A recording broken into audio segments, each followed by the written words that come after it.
Well guys, we finally made it. It has been exactly a year since I started my Minecraft mod, Wheat Death of the Universe, also known as the most unhinged Minecraft mod. I did not expect it to get this far. This is the longest I've worked on a project without getting bored. So yeah, I just really want to thank you guys for sticking with this channel and this series for so long. If it weren't for you guys, there's no way I would have been motivated enough to go this far with the mod. So I really appreciate you guys' support and also suggesting things. A lot of stuff in this mod is stuff you suggested, so thank you for that as well. So yeah, let me talk about how this video is going to be structured. This is going to be a mega compilation of every single Wheat Death of the Universe video I've made, at least the update ones. I'm not going to do the devlog or the guides or anything.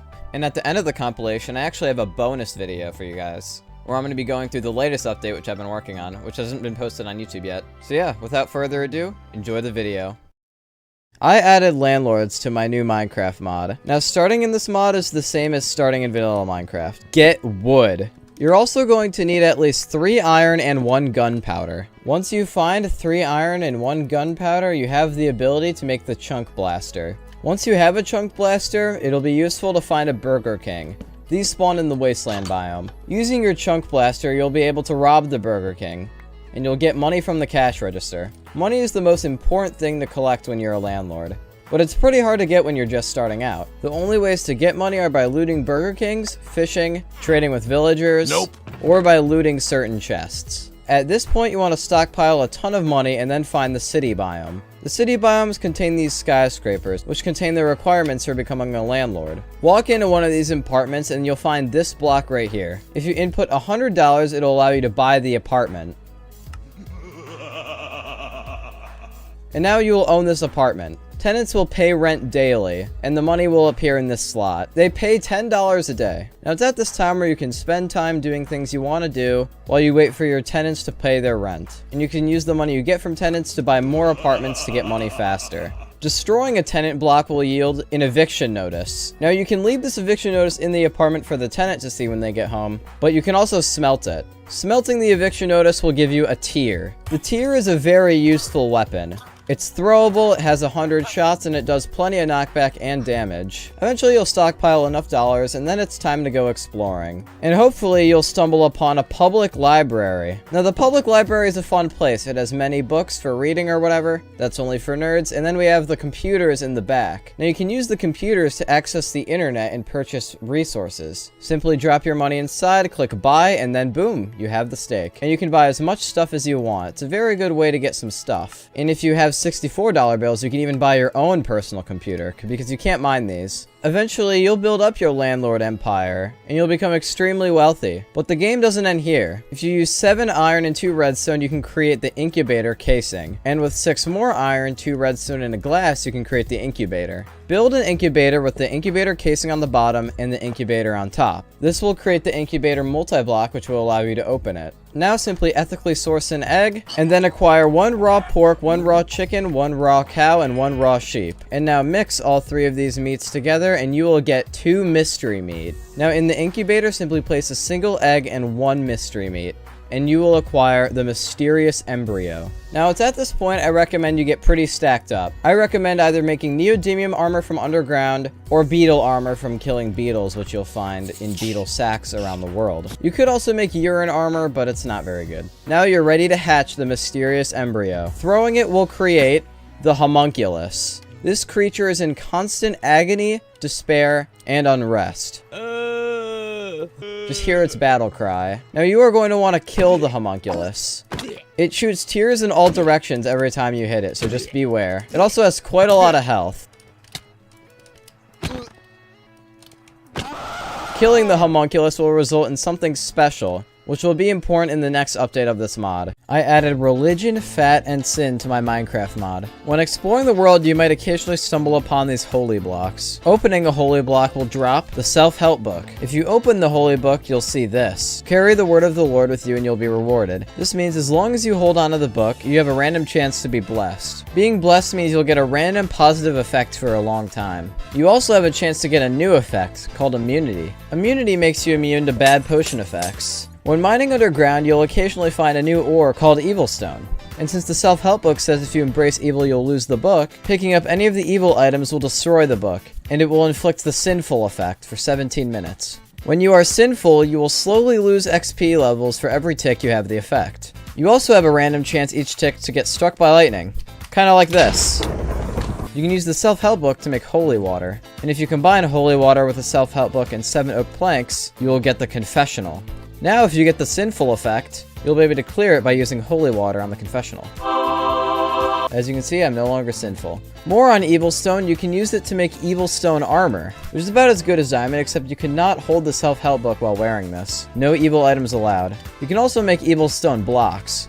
If you use a stick, an iron, and an evil stone, you get the athame. If you right-click with the athame while holding a bottle in your offhand, you'll take damage and you'll get a bottle of human blood. Do this a few times. If you combine human blood, redstone, gunpowder, and evil stone in the crafting grid, you get 2 evil dust. Now at this point, you're going to want to gather a little bit of mystery meat and make a meat block. Shearing a meat block will give you fat. Smelting fat will give you gel. If you smelt gel again, you get artificial wax. Artificial wax is like regular beeswax, except you can only make candles with it. Now take a candle, some evil dust, and an evil stone to make an evil candle.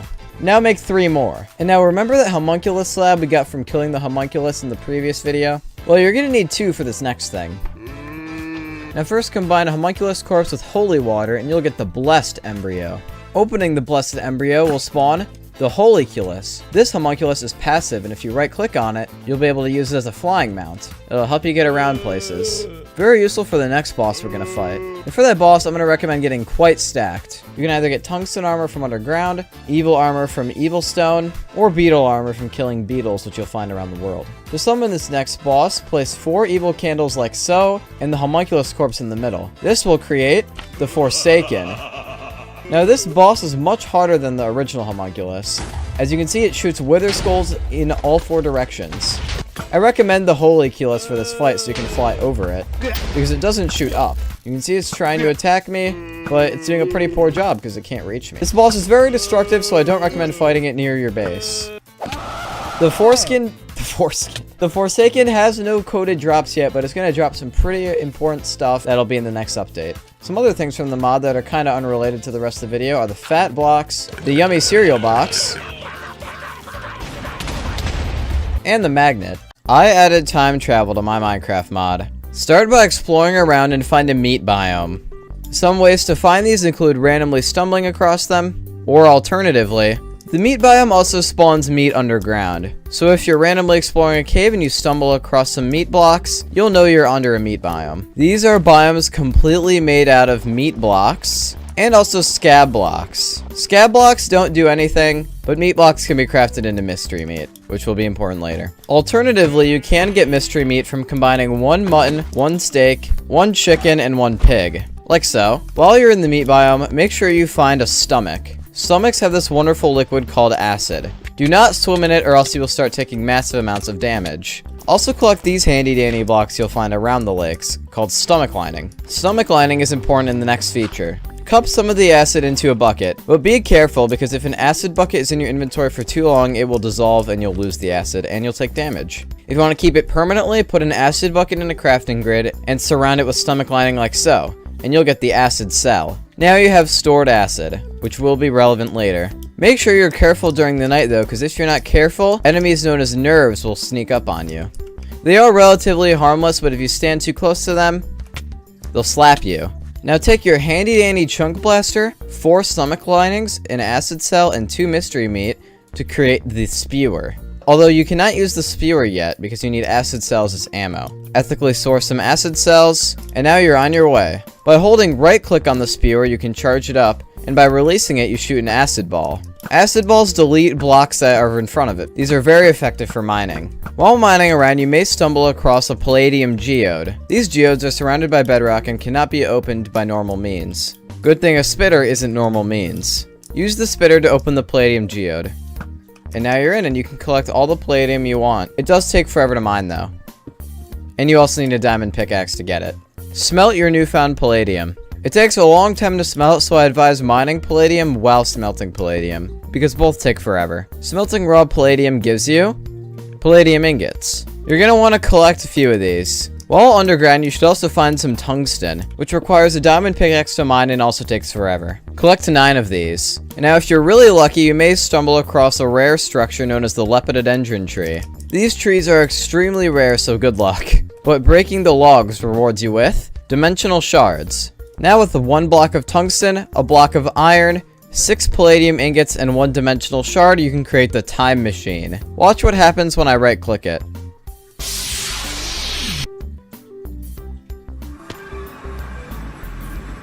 We have time traveled.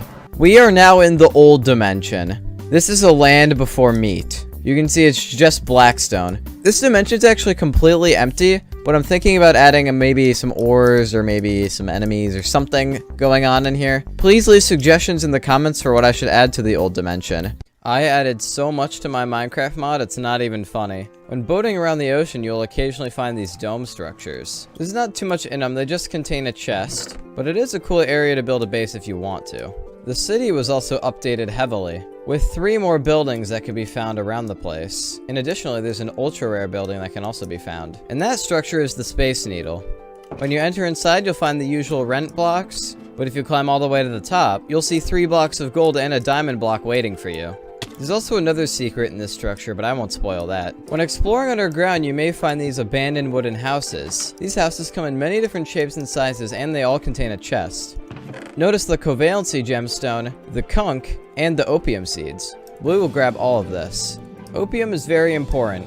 Plant it like you would any other crop. It grows pretty fast. Harvest this like normal. You'll get opium seeds back, and you'll also hopefully get opium pods. Hold on to these and wait until night. In the city biomes at night, you'll find hobos. When you right click on them, you'll be able to sell your opium. But be careful, because selling opium to hobos is a chance for them to turn into undercover cops. These cops run extremely fast, and are hostile and have a ton of health. There's some new treasures to be found underground. Money ore spawns under city biomes and gives you dollars when mined. This is another way to collect money before you buy an apartment. You can also find a Kunk. This is the same stuff we found in the chest earlier. Hold on to this because it'll be important later. There's also sulfur ore, which drops gunpowder when broken. When running around, you have a chance to get the sweaty effect. The sweaty effect does something to you, but I'll let you figure that out when you download the mod. There is a way to get rid of it, however. It's called soap. Crafting soap requires 1 fat, 2 sugar, and a sunflower. Right-click with the soap and it will remove the effect. And it will take some durability off the soap. Collect a bunch of mystery meat and then eat it. This way you'll collect a ton of poop.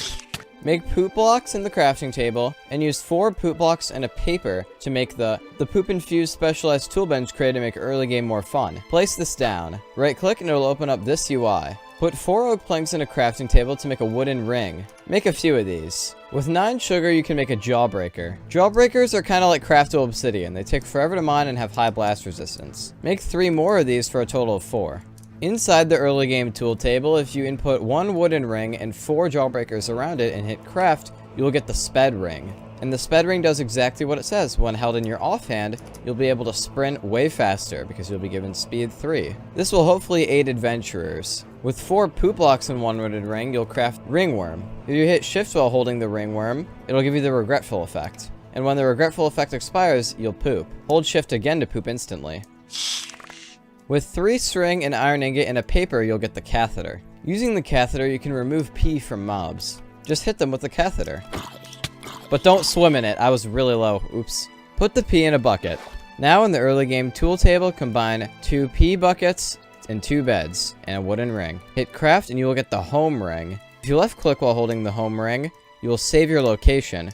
Now to say you're off adventuring at who knows where and you want to get back to your base, just right click. And you're back, although it has very limited durability. Now for the next tier of rings, you're going to want to make them out of gold instead. And you're also going to want to keep looking in those underground shacks so you can collect the covalence gems. I am not going to read out their names. For the first ring, add a gold ring with the blue covalence gem and 3 salt around it. Hit craft and you'll get the ring. The ring has knockback 10, so it'll instantly punch any enemy and send it go flying. Very strong for crowd control. With the toxic covalency gem, a golden ring, 2 acid cells, and pea crystals, which you get from crystallized pea, you can make the toxic ring. When right-clicked, it poisons all enemies in a 20-block radius. Very high range. The poison is also at a very high level, at level 3. With a saturated covalence gem, a golden ring, and 3 beetle scales, you get the itchy ring. When you right-click with the itchy ring, it will summon a friendly beetle. You can do this 64 times before the ring breaks. These guys are automatically tamed, so they will always follow you. Just punch at an enemy and look at them go. They do a lot of damage too, so they're pretty effective. It doesn't look like it though, because the undercover cop has 40 health. Oh my gosh, I lost my showcase area again. I'm going to lose it. But yeah, the beetles are pretty strong. Just look at them go. Causing a frenzy. Although, keep in mind, after their spawns, they die after about 2,000 ticks. So they're not going to be around forever. The final ring on the list requires a wooden ring instead of a golden one. And all 3 covalency gems, as well as a gel to, glue them all together. Doing this rewards you with the crusty, agreeable, itchy, zealous, saturated, attractive, lively, fierce, polite, mysterious, clumsy, nimble, jealous, smelly, toxic ring. Rolls off the tongue, doesn't it? Right-clicking on it will activate a randomized effect. Like spawning a pig, or curing me, I forgot what that did. Or damaging me. Saying that. Or dirt. But yeah, that's technically an item. I don't know why you would make this unless you want a lot of dirt and pigs. Now what's the deal with that Kunk we found underground? Kunk actually has 7 levels. Tarnished is the lowest, which is what we have right now. By putting it into a Kunk modifier, we can actually change its level. As you can see, we got Cloudy Kunk from a Tarnished Kunk.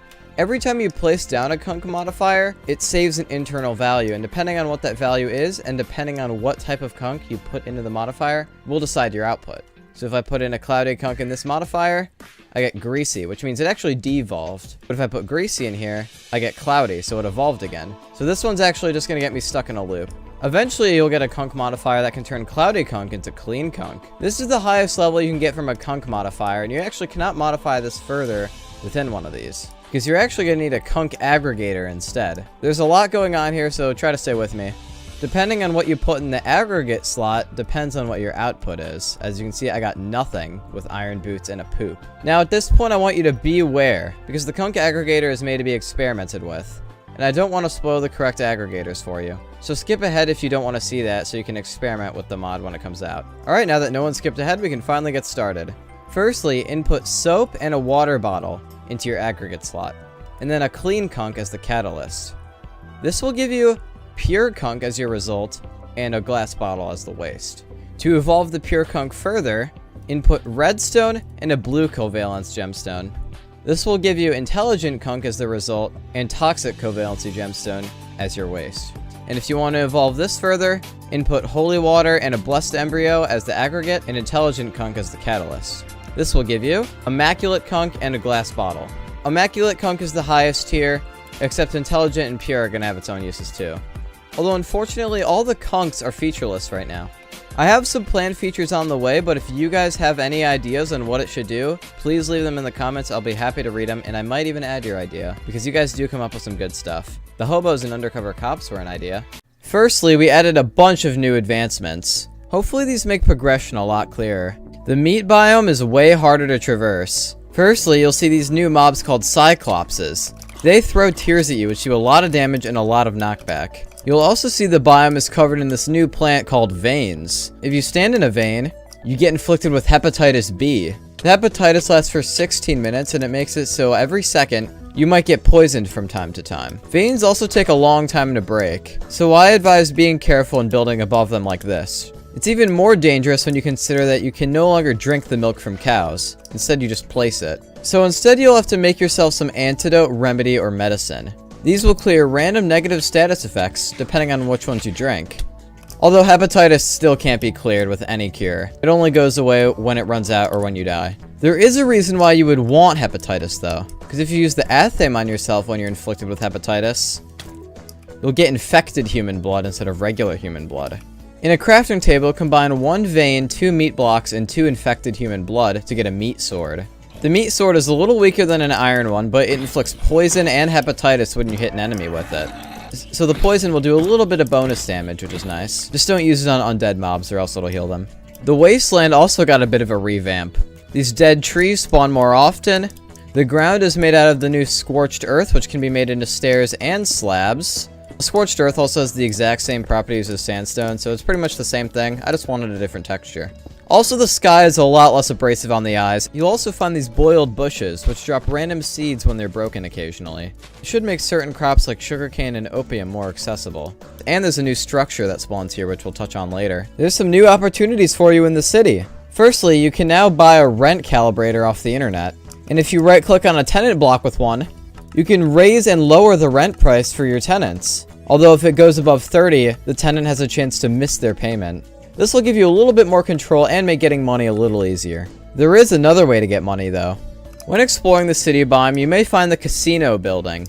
And inside you'll find these slot machines. If you open a slot machine and you put $1 and click spin, you might win some money. Gambling is awesome. So gamble as much as you want and you might make your money back and more. Although gambling does have a chance to inflict the sinful effect. And I got the sweaty one just now, so that's unlucky. There's also some potions in here to encourage you. When mining, make sure you collect a bunch of copper as well as quartz, because with copper you can craft gigantic fiber optic cables. With 5 copper ingots you can also make junction cables. Also make an energy detector and a solar panel. When you place down your fiber optic cables and put a solar panel on it, and if you hit the cables with an energy detector, you'll see there's energy inside the cables. The solar panel is making energy for you. This is required to power certain machines, as well as a new one called the metal sieving machine. The Kunk aggregator got a little bit of a rework. Now the waste you get is random and you have a small chance to get metallic sand. If you put water on top of a metal sieving machine, and you input metallic sand, you will notice it'll take the water and make some ores. So you can see with the water on top of it, we're getting a ton of ores. Also worth mentioning that the Kunk aggregator got a little bit of a rework, so you can see its recipes in JEI. Although the Kunk modifier recipes are still a mystery. Make some intelligent Kunk. And after that, go find an Area 51. Area 51s are full of armed guards and are surrounded by barbed wire. You can also craft this. Inside Area 51, you'll see a door here, which leads to a closet with a chest inside. And if you walk into this room, you'll see an alien trapped in a tube. Make sure you kill this alien so you can get alien technology. Also, while in the Area 51, if you go up these stairs, you'll find the specimen room. These contain chests with random rare-ish items inside. You can get these otherwise, but finding these early game would be a nice boost. If you're lucky, you might find a Mexican flag. And when it's in your inventory, it puts an orange filter over your screen. See, if I remove it, no longer there, but if I put it back in, I have an orange filter on my screen. The Forsaken has a new drop. Forsaken Foreskin. With 2 intelligent Kunk, 4 palladium ingots, 1 alien technology, and 2 Forsaken Foreskin, you get the alien beacon. Now before proceeding, I recommend making some pure Kunk, because pure Kunk can now be used to make tools, weapons, and armor. It's as strong as diamond and it has knockback resistance. Tungsten armor is still better though. When you use the alien beacon, you'll start a late game event. The alien invasion. Notice how aliens are now appearing around the place, as well as these drones. Aliens can be killed for their alien technology. Drones don't drop anything, they're just nuisances. And they're very loud. And also these red drones called kamikaze drones will explode when they touch you. But wait, where are all these drones coming from? They're coming from the alien technician who spawns them whenever he takes damage. And so many are spawning because this guy is drowning right now. You'll also see these poop thrower aliens, which do a ton of damage and they throw poop at you. And like I said, the poop does a ton of damage and has really high knockback. They will absolutely hammer you if you're not careful.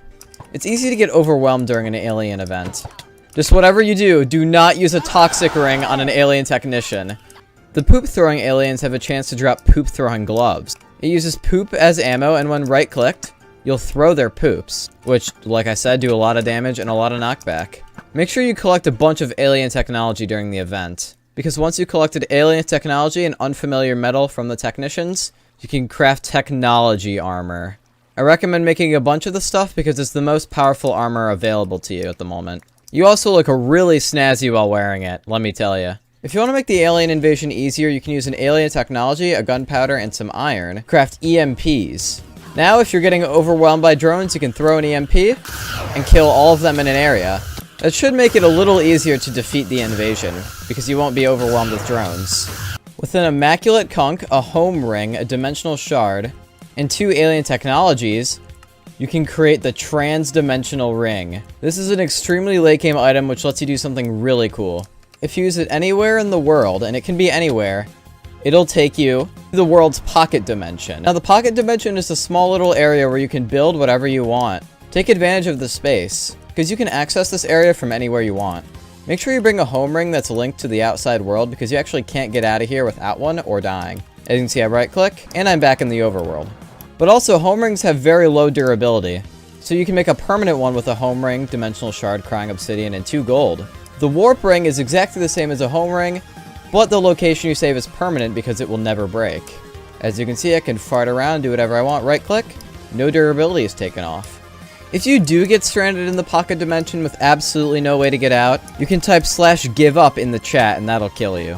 You can also go a little bit further if you get your hands on the Dimensional Blaster. What this doohickey does is when you charge it up and shoot, it will summon a portal to the pocket dimension. So you can push entities inside and they will actually go there. So we can take as many mobs as we want that are in the overworld right now. And yes, these portals do go away after a short time. And when I visit the pocket dimension, you'll see my animals are here.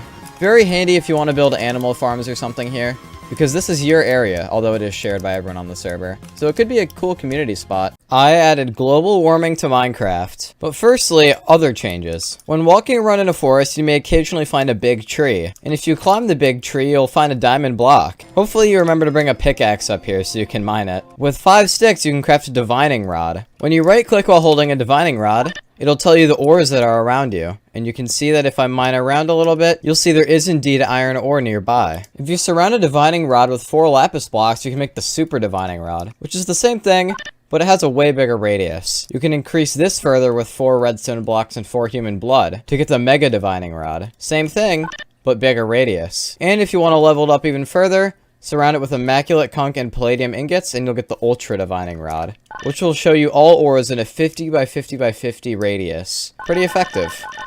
Now use some of the iron you got while mining with a furnace to get a generator. Place a generator down, and when you input coal inside, you'll notice you're making energy and it will power adjacent machines. But there is a problem with these. With 1 redstone, 4 iron ingots, 1 coal, and 1 glass, you'll make the carbanometer. Now the carbanometer detects how much ambient CO2 is in the atmosphere. As you can see, I right click, there's 7.29. And all this CO2 is being created by the generator. So it's making energy, but it's also making carbon dioxide. Now if we rely on generators for power, you'll see the ambient CO2 is going up rapidly. And at 300 ambient CO2, stage 1 begins.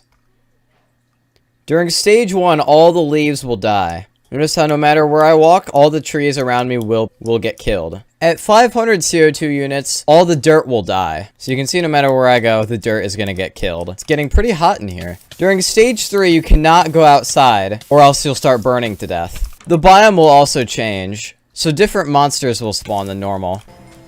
And during stage 4, everything around you will start to burn. There is a way to reverse this, however. I recommend getting rid of your generators, place down some solar panels, and craft yourself some CO2 eaters. You can see as long as they're powered, they'll do this little animation, and they'll actually lower the ambient CO2 in the area. And eventually, we'll be able to reverse global warming. You can see carbon has been brought back down to stable levels. And even though the terrain damage won't get fixed, new areas will look fine. If you destroyed your home thanks to global warming, you can find a new area. With 4 iron, 1 glass, 1 sapling, and 1 compass, you can make a biome detector. And if you right click with it, you can type in a number, and depending on what that number is, depends on what biome you'll find. And if I left click, you'll see there's a wasteland 300 blocks away from me. And you can do this with any biome. Like if I do 6, you'll see there's a mountain 1,330 blocks away. Then find a wheatland. These usually spawn near coastlines, and they're pretty common. And during the night, you'll see these wheaten eyes spawn. Kill them. They do have a lot of damage and knockback though, so be careful. They'll drop a YouTube channel. Now with 5 iron ingots, 1 iron nugget, and 1 glass, you'll craft the camera. If you hold down right click while holding a camera, you'll give yourself a video. Do this a few times. Now with 6 videos, 2 iron, and 1 redstone, you'll make an editing software. And now inside the editing software, you want to place a video in this slot. You want to place the type of video you want in this slot. So for example, you can do a raw iron if you want to make a mining video. And you can see I created a mining meme. Now you can place your video into a YouTube channel, and you can see it'll slowly accumulate views over time. And depending on what video you make, depends on how many views you'll get. And if you really want to boost the amount of views you'll get, then you want to give your video a genre. So if I place a video and I do a note block in the top slot, and then like raw beef in the bottom slot, you'll see I'll make a cooking music video. Now the reason it's a music video and not a meme is because I gave it a genre with the note block. And if I place it into the YouTube channel, will accumulate views way faster. And you can do this with a variety of different items. Like if I do a clock and I do a video and I do an iron, we made a mining time lapse. Or if we do a book and a sword, we'll make a combat tutorial. So there are quite a few possibilities with videos you can make and how many views you'll get. And also once you reach 100 views, you'll get some money. I added nuclear reactors to my Minecraft mod. With 1 iron, 3 string, and 1 paper, you can make a catheter. And if you hit any enemy with the catheter, it'll spawn some P.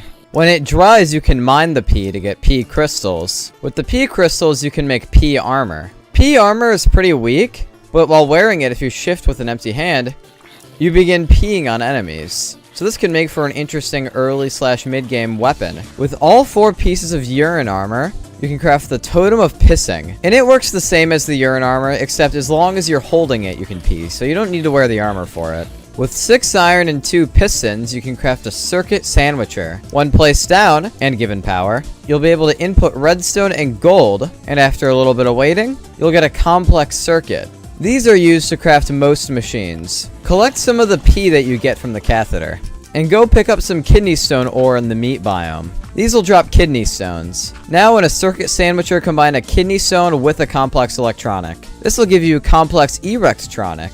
Save this for later. There's a new boss to fight. If you sleep in a bed while holding a pee bucket, you'll summon Lenny the Licker. He's an early game boss who does quite a bit of damage, but his only attack is the melee attack, so he should be pretty easy as long as you keep your distance. When you kill Lenny, he'll drop Lenny's tongue. These tongues have a few uses. Combine one with salt, brown mushroom, and sugar, and you'll get a seasoned tongue. And if you cook the seasoned tongue, you'll get a cooked tongue. And when you eat it, you'll get 2 extra rows of hearts, plus strength 2 for 4 minutes. Pretty good if you want to get strong for an event or a boss or something. Now take those complex electronics from earlier with 6 iron and an acid cell to get a jawbreaker refinery. Place it down and give it energy. Now with 9 sugar, you can craft a jawbreaker. Put this inside the refinery with a tongue at the bottom, and then wait a little bit, and you'll get refined jawbreaker ingot. With these, you can make some armor. It looks pretty snazzy, and it also has a lot of defense. With 6 iron and 1 redstone, you can get a drill. The drill is just an iron pickaxe that mines really quickly. It can be upgraded with refined jawbreaker. This will give you the jaw driller, which is just the same thing but faster, has a lot of durability, and can mine diamond level. It's just the same thing but slightly faster and with a lot of durability. If you combine a drill with 3 diamonds and a tier, you get the familiar drill. The familiar drill mines even faster, although it has less durability, and it can also mine diamond level. Comment if you got the reference. With a glass, a redstone, 4 iron, and a mystery meat, you get the actually. And you'll get a message about how these aren't actually fiber optic cables. Pretty cool. Now for the moment you've all been waiting for. Go underground and collect some uranium. It's very common, so don't really worry about not getting it. And now with 2 generators, complex erectronic intelligent Kunk, and 5 iron, you'll get the nuclear reactor. Also make sure you smelt your raw uranium. Although be careful, because when it's in your inventory, it will damage you. This is the inside of the reactor. Add your uranium, and give it a redstone signal. Now you can see we're making energy, but we're also making heat. You can combat this by putting ice on top. Now you can see the reactor is losing heat instead of gaining it. And we're getting a ton of energy. Although if you don't have ice, and you wait for the heat to build up, that'll happen. So you really want to handle these with care. But you can make something safer. With a nuclear reactor, barbed wire, 4 iron, an intelligent Kunk, and 2 alien technology, you can make the villager reactor. Now instead of you being hurt, it's actually going to be, well, you know, just put a villager inside, and you can see it'll start damaging the villager. And for every hit of damage, we get a ton of energy. Very effective. It's kind of fun to industrialize, not gonna lie. I added marijuana, sewers, and hot dogs to my Minecraft mod. Start by exploring underground, but be careful because when exploring caves, you might occasionally find these methane clouds. Be careful though, because if you walk into them while holding a torch, they'll explode violently. Same thing will happen if torches are near the methane clouds. Eventually you'll find these houses underground, and sometimes the chests might have hemp seeds. Make sure you take the hemp seeds. Back up at the surface, we can plant these down. They grow relatively fast, and eventually you'll be left with these hemp plants. Pick them up, and you'll get some hemp. Hemp can be used to make string and paper, and you can replant the hemp seeds you get too. Eventually you might get lucky, and you'll find some weed seeds instead of hemp seeds. We've successfully cultivated weed along with hemp. Plant the weed seed down, and grow it. You'll get weed seeds, and you'll get weed. You've officially started a weed farm. Make some paper out of your hemp, and with 6 paper and 3 weed, you can make a joint. And if you hold flint and steel in your offhand while holding a joint, and hold down right click, you'll light the joint. Now if you charge up while holding the ripped joint, you'll release smoke, and you'll be given the baked effect. This effect will occasionally make it harder to open things like doors or chests, or anything with a right click function. There is a way to get rid of it, however. Some mystery meat out of rotten flesh and red dye, and take 2 mystery meat and a hot dog wrapper to get a raw sausage. Now just smelt the raw sausage, and you'll be given a sausage. And when eaten, you'll be cleared of the baked effect. There are other things to do with joints, though. We can use them for medicinal purposes. Craft an infusing table, and open it. Inside, you'll see there's a slot for your joint, a slot for flint and steel, and then in the top, you can put whatever you want. And depending on what item you put inside, will depend on what you get as your output. So for example, if I do 2 coals, I got my ripped joint back, but now if I smoke it, I'll be given haste along with my baked. This also stacks, by the way. If I smoke this one, I have an even higher level of haste. You can also do other effects, like if I did cloudy Kunk, for example, you can see now I have regeneration. Or if I wanted to add on some sugar, I now have really, really, really high speed. Pretty useful, and there's a lot you can get out of this. With some complex electronic, 5 iron, and 2 ripped joints, you can make a smoke machine. And when placed down, it will emit this smoke effect around the area. With 6 paper, you can make a calendar, and when right-clicked, it'll tell you the date. Use your joints and collect a ton of cobblestone. And with 9 cobblestone, you can make compressed cobblestone. And with 9 compressed cobblestone, you can make super compressed cobblestone. And with 9 super compressed cobblestone, you can make a black hole. And when thrown, before I show you what happens, do you want to be in a Wheat and I video? Well, now's your chance! I've officially started another public server experiment. This time it's modded. I have a link in the description and in the pinned comment where you can download the mods required, so that way you can join the server and you might be in a video! It's going to be up for the entirety of the week, and then on Sunday next week I'll post a video about it. Here's the IP, enjoy! It creates a massive explosion. Yeah, pretty fun to spam. If you want a new side hustle, explore the city at night, because you'll find hobos around. You'll be able to sell them your weed. But be careful, because selling weed to a hobo might reveal that they're an undercover cop. These cops do a lot of damage and are very fast, so be careful, make sure you're kitted out. But you can see 10 weed for $2 isn't really good. There's something better we can sell. And if we want that, we're gonna have to explore. When exploring around, you might find these sewer grates sticking out of the ground. This will lead to the biggest part of this update. Break the grates and go down. We are now in the sewer. The sewer is a winding maze with lots of tunnels and some special rooms. But there's one thing specifically that we're looking for. Occasionally they might have an end portal, but there's something else we're here for. Occasionally you might find this room here, and you'll find the drug dealer. If you talk to him, he says he'll sell you some seeds for 50 of your weeds. What he doesn't know is these seeds grow into something that's way more valuable than the weed we're giving him. So we're totally gonna buy this. We have opium seeds. Now you can plant these like the weed, and they'll grow into opium pods. You can now collect these, because the hobo will buy one of these for $2. Unless it's an undercover cop, then it'll just kill you. There's one last thing we're yet to see. Use an intelligent Kunk, some neodymium, some meat blocks and circuits, and you'll be given a meat item server. And with a sausage, complex electronics, an ender chest, meat blocks, and an intelligent Kunk, you'll get a meat storage router. And lastly, take some intelligent Kunk and surround it with mystery meat, and you'll get intelligent meat. Now if I place my item servers down, notice how they're in completely different spots. Say I put my wheat and hemp in this one, and I put my bone meal in this one.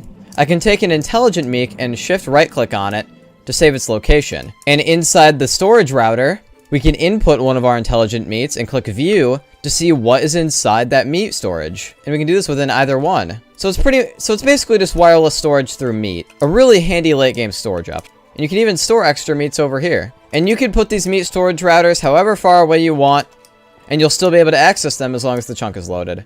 I added organ harvesting to Minecraft, but how do we get there? You'll notice you'll spawn with a book, but it's not too helpful. Start by grabbing some dirt and collecting a rock from it. Now harvest some sticks from dead bushes or leaves. Now explore around till you get some hemp seeds. And now with a rock and a stick, you can make a crude scalpel. If you right click with the scalpel, you'll deal damage to yourself, But you also might get some mystery meat. Now eat the mystery meat, and then wait a minute for your bowels to clear out. You can also eat more mystery meat to accelerate the process. Now you have poop. Hemp can be planted on any dirt, even if it's not farmland. Right-click with poop to fertilize it. Eventually you'll get a fully grown hemp plant. Hopefully you don't get weed seeds as your only drop. Now I need to go find more. Use the hemp you collected to make string. And now with a string, a stick, and 2 rocks, you can make a primitive tool. Now go look for some coal. And also grab some clay. And lastly, use your string to make wicker. With wicker and 3 sticks, you can make a filter. Now find some gravel and right-click to sift through it. Hopefully you'll get some iron dust. Keep sifting until you get 5 more for a total of 6. Also worth noting that with 2 wools, you can make adequate bedding. When you right-click on adequate bedding, you save your spawn point, but unlike a regular bed, you don't skip the night with it. Now take 3 sticks and a coal to make a campfire. Place it down, and you can put your iron dust on it. While that cooks, go chop down a tree for some logs. And you'll be given crude iron when it's done. With 4 crude iron, you can make saw blade. And with 2 oak logs and a saw blade, you can make a sawmill. Put your logs inside and you'll be given oak planks. This is how you get planks now. Smelt some more iron. And now with 2 oak planks and 2 crappy iron, you can make your crafting table. The furnace recipe was also changed. Put oak logs on a campfire to get charcoal. And now put your clay on a campfire to get bricks. Now with 5 bricks and 4 charcoal, you can make a crucible. And now with 6 cobblestone, your crucible, and 2 crappy iron, you can make a furnace. Now you can smelt things. Iron dust can be smelted into regular iron in here. And now we've officially escaped the hood. Alternatively, if you spawn in a city biome, you can search through garbage cans to get loot. That'll help you progress. With a stick and iron, you can make a scalpel. This one's a lot more effective than the previous. Then wait till night, and you can use the scalpel on hobos. You'll have a chance to get random organs, and you can see here we got a heart. A heart is actually one of the rarest organs, and it's also one of the most valuable. But valuable how? When searching garbage cans, you have a chance to get an onion. And when grown, you'll get more onions. And with a complex electronic, glass, iron, and an onion, you'll get Tor browser. And when in the city biome, go find the public library structure. And in the back, you'll see they have computers here. Shift right-click on a computer with Tor browser to get the dark web. Here you can sell the organs you've collected for lots of money. See, if I put a heart in here and I click sell, I get $35. Pretty good for accumulating wealth. With 2 testicles, 2 mystery meat, and 1 string, you can make the testikill. This is a special weapon that functions like a flail mace. Right-click, and you can see I damaged the spider and make it go flying with my flail. It has pretty high range, but not unlimited. You can see I can't reach that spider over there because the flail can't reach it. It's a pretty fun weapon, and it's pretty effective in mid-game. When scalpeled, hobos will very rarely drop a metal plate. This item cannot be sold, but it can be smelted to get an iron ingot. When you eat an onion, you'll be given the onion breath effect. And if you shift while holding a bottle when you're under this effect, you'll collect your bad breath. Your bad breath is very germy, so with a bad breath and 4 glass, you can make a petri dish to collect those bacterias. When placed down and then broken, you'll spawn in some bacterias. If you punch these bacterias, they'll drop a bacteria on the ground. And when picked up, they'll provide a random potion effect when they're in your inventory. For example, this one's giving us mining fatigue. This one gives us acrobatic. Acrobatic allows you to climb 2 high walls. And this one gives us wither. Just a little interesting mid-game boost if you want it. If you craft a printer and make some blank cards with paper, and you power the printer, you can put a blank card inside and then put any item in the game in this bottom slot. For example, if I do copper dust, if you wait a little bit, you'll get a copper dust trading card. And say if I did a metal plate, which is blue rarity, I'll be given a rare metal plate trading card. Or we could do heat death for dummies, and we'll get a heat death for dummies uncommon trading card. These work for any item in the game, and the trading card you get is based on the item's rarity. These don't really have a use yet, they're just kind of a cool way to store your items. And obviously can be traded in multiplayer. You can no longer make diamond armor the same way you're used to. You need reinforced diamond for that. With a furnace, 6 iron, and 2 complex electronics, you can make an electric furnace. The electric furnace is the same as a normal furnace, but it uses energy instead of fuel to smelt things. This thing is just pretty handy. It's not what we want. We can actually upgrade it further with a lava bucket, iron grate, complex electronics, and iron. We'll get an alloy smelter. Inside the alloy smelter, you can combine diamonds and clean kunk, and you'll be given reinforced diamond. And now this is what you use to make diamond armor and tools. I added the Vietnam War to Minecraft. Our adventure starts when you find a jungle biome. Jungle biomes have these really big trees, so navigating the biome was kind of like navigating a maze. Very commonly, you'll find these jungle dungeons that spawn. They're pretty dangerous though, so we're gonna need some reinforcements. With 3 iron and 1 gunpowder, you can make the chunk blaster. You're able to rob Burger Kings with these, but with some copper, gunpowder, and paper, you can make bullets. And now if you hold down with the chunk blaster, you're able to shoot your bullets. It does a fine amount of damage. About as much as you'd expect a crappy gun to do. But we can make something better. With 5 iron and a gold, we can make the chunk burster. The chunk burster shoots a 3-round burst, a lot faster than the chunk blaster shoots. It has a lot better DPS. But we can get something even better. If you get access to tungsten, you can use 2 tungsten and 3 iron to make a chunk eruptor. The eruptor works as a shotgun. Right click, and you shoot a giant cluster of shots. Enough to insta-kill spiders, so it's really good. You can tell it costs the tungsten. With our newfound gear, we can go back to the jungle dungeon. In the jungle dungeon, you'll find tree spirits, which are hostile, but they don't do a lot of damage, so they can easily be killed. But you'll also find the Viet Cong, which do a lot more damage. I recommend keeping your distance from these guys and just shooting them. You can see the guns make quick work of them. You'll see the Viet Cong drop AK-47 blueprints. Now, we also want to take the time to chop these mahogany trees that we find inside. And also, if you break the leaves, you can get the saplings. If you put mahogany logs in a sawmill, you get mahogany bark. This is one of the most important resources of the new update. With 2 iron, mahogany, an iron nugget, and AK-47 blueprints, you can make a chunk shooter. The chunk shooter is a rapid-fire assault rifle, really effective for piece control. With sticks, you can make wooden armor. Wooden armor is just made to be a really early game protection. But with mahogany bark, you can upgrade it. And now we have mahogany armor. A lot more stable, it provides exactly as much protection as diamond, and it has a special feature. Standing on leaves provides you with several buffs. You can see we have Acrobatic 2, 4D Vision, which reveals all mobs within a 20 block radius, as well as Speed 2, Resistance 3, Haste 3, and Strength. So you can make your whole base themed around leaves and be really powerful, or some sort of boss arena where you fight a homunculus. All in all, this buff can be abused, which is why I put it in the game. Do you have too much money? Well, with 3 leather, you can craft a wallet. Right-click to open the wallet, and you can store a bunch of money in here. It even has room for some trading cards, so you can keep all your riches easily accessible. They can also be dyed, just for a little bit more customization. Another Vietnam-related feature is with some wood and sticks, you can make spike traps. These also spawn in the jungle dungeon.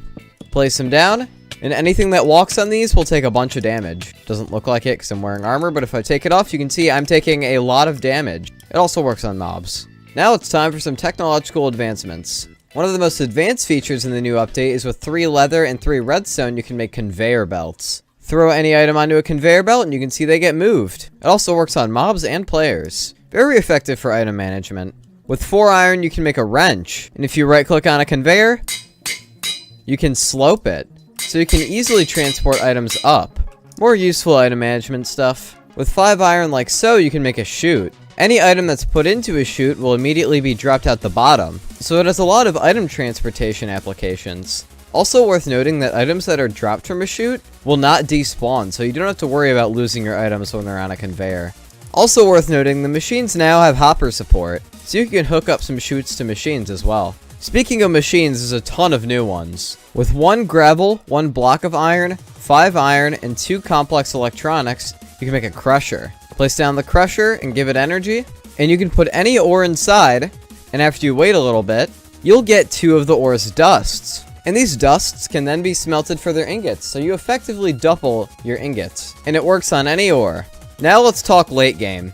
With 4 palladium ingots, 1 alien technology, 2 quartz, a bottle, and a printer, you can make a money printer. And it does exactly what you think it does. Give it some energy, and you can input dye in this top slot, and you can put paper in this slot, and after you wait a little bit, you'll get some money.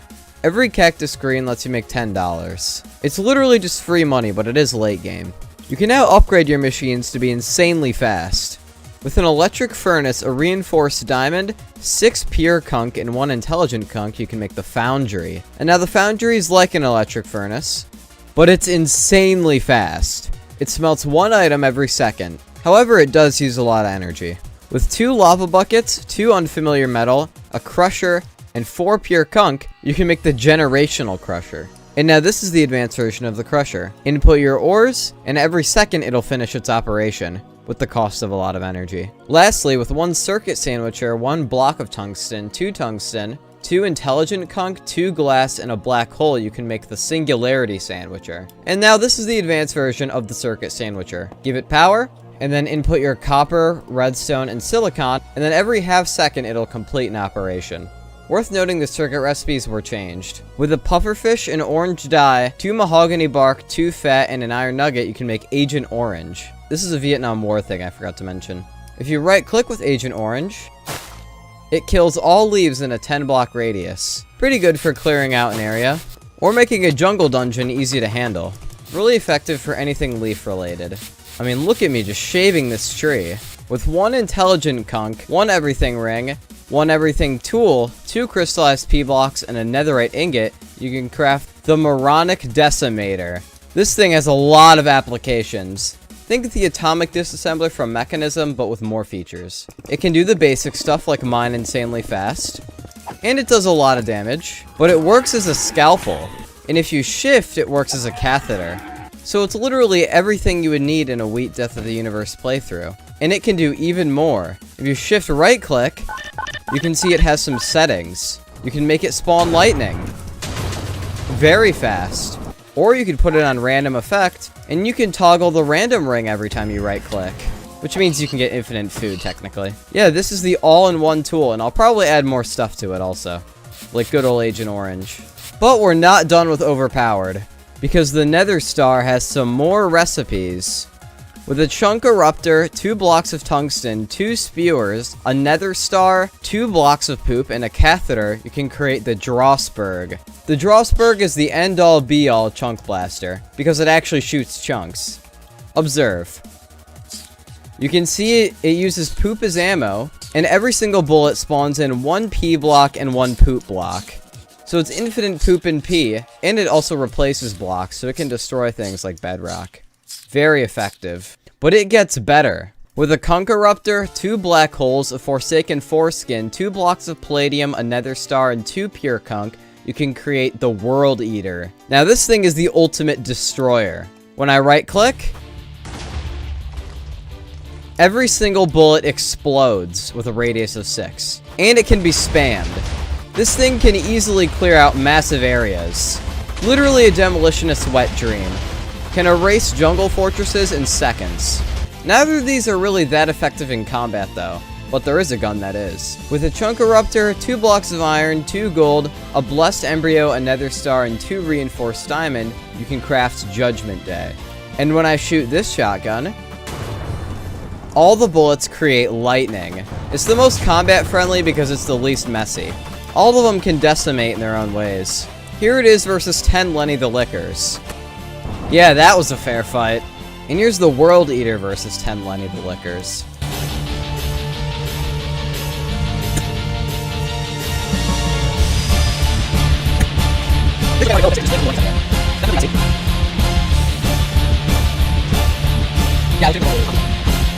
I think I won. I don't know if there's any more alive. Drawsberg isn't really for combat, it's just more utility.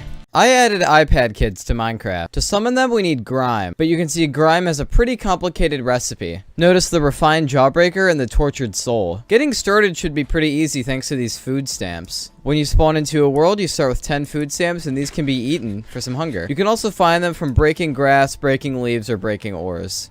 You can see I just got one here. Make sure you're on the lookout for these. They might be hard to scout out, but these are called wild bushes. And if you punch them, they drop a variety of different crops. And there's a new crop we want to get from here. There we go. Evil seeds. Evil seeds are our first step towards getting the iPad kids. Just plant them and watch them grow. Or bone meal them.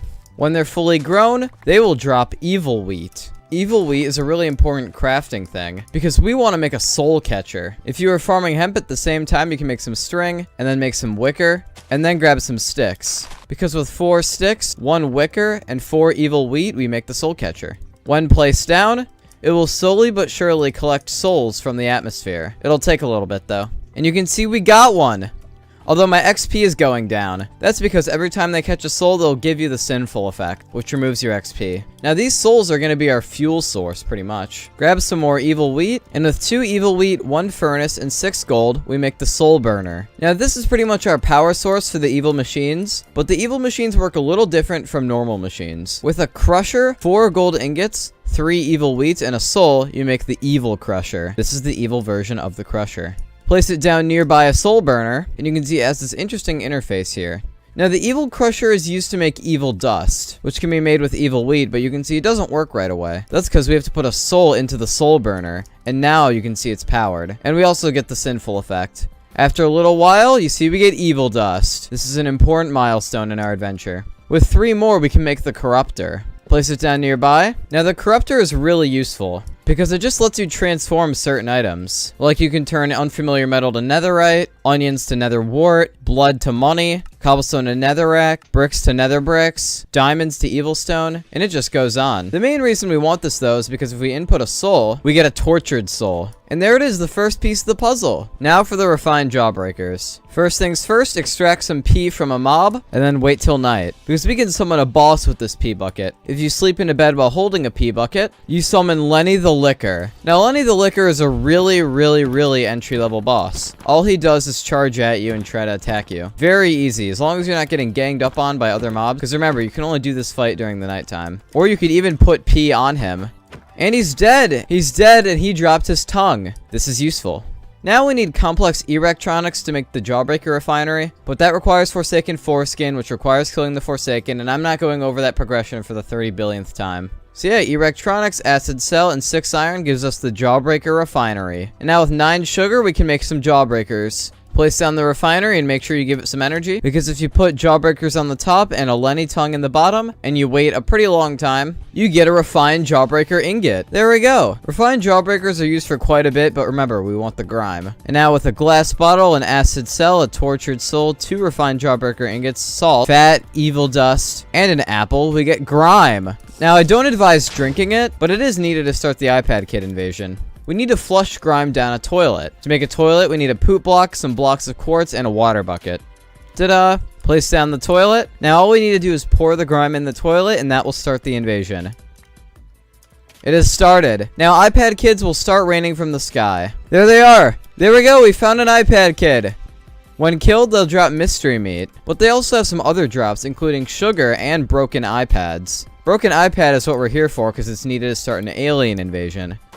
Oh, there we go, I got one! Broken iPad. Really nice. I'll be honest, this invasion isn't too fleshed out, but I'm gonna give it a lot of updates. If you guys want to suggest features to add to it, let me know in the comments. But yeah, if we want to end the invasion, we just have to break the toilet. And now the effect will wear off, so they stop spawning.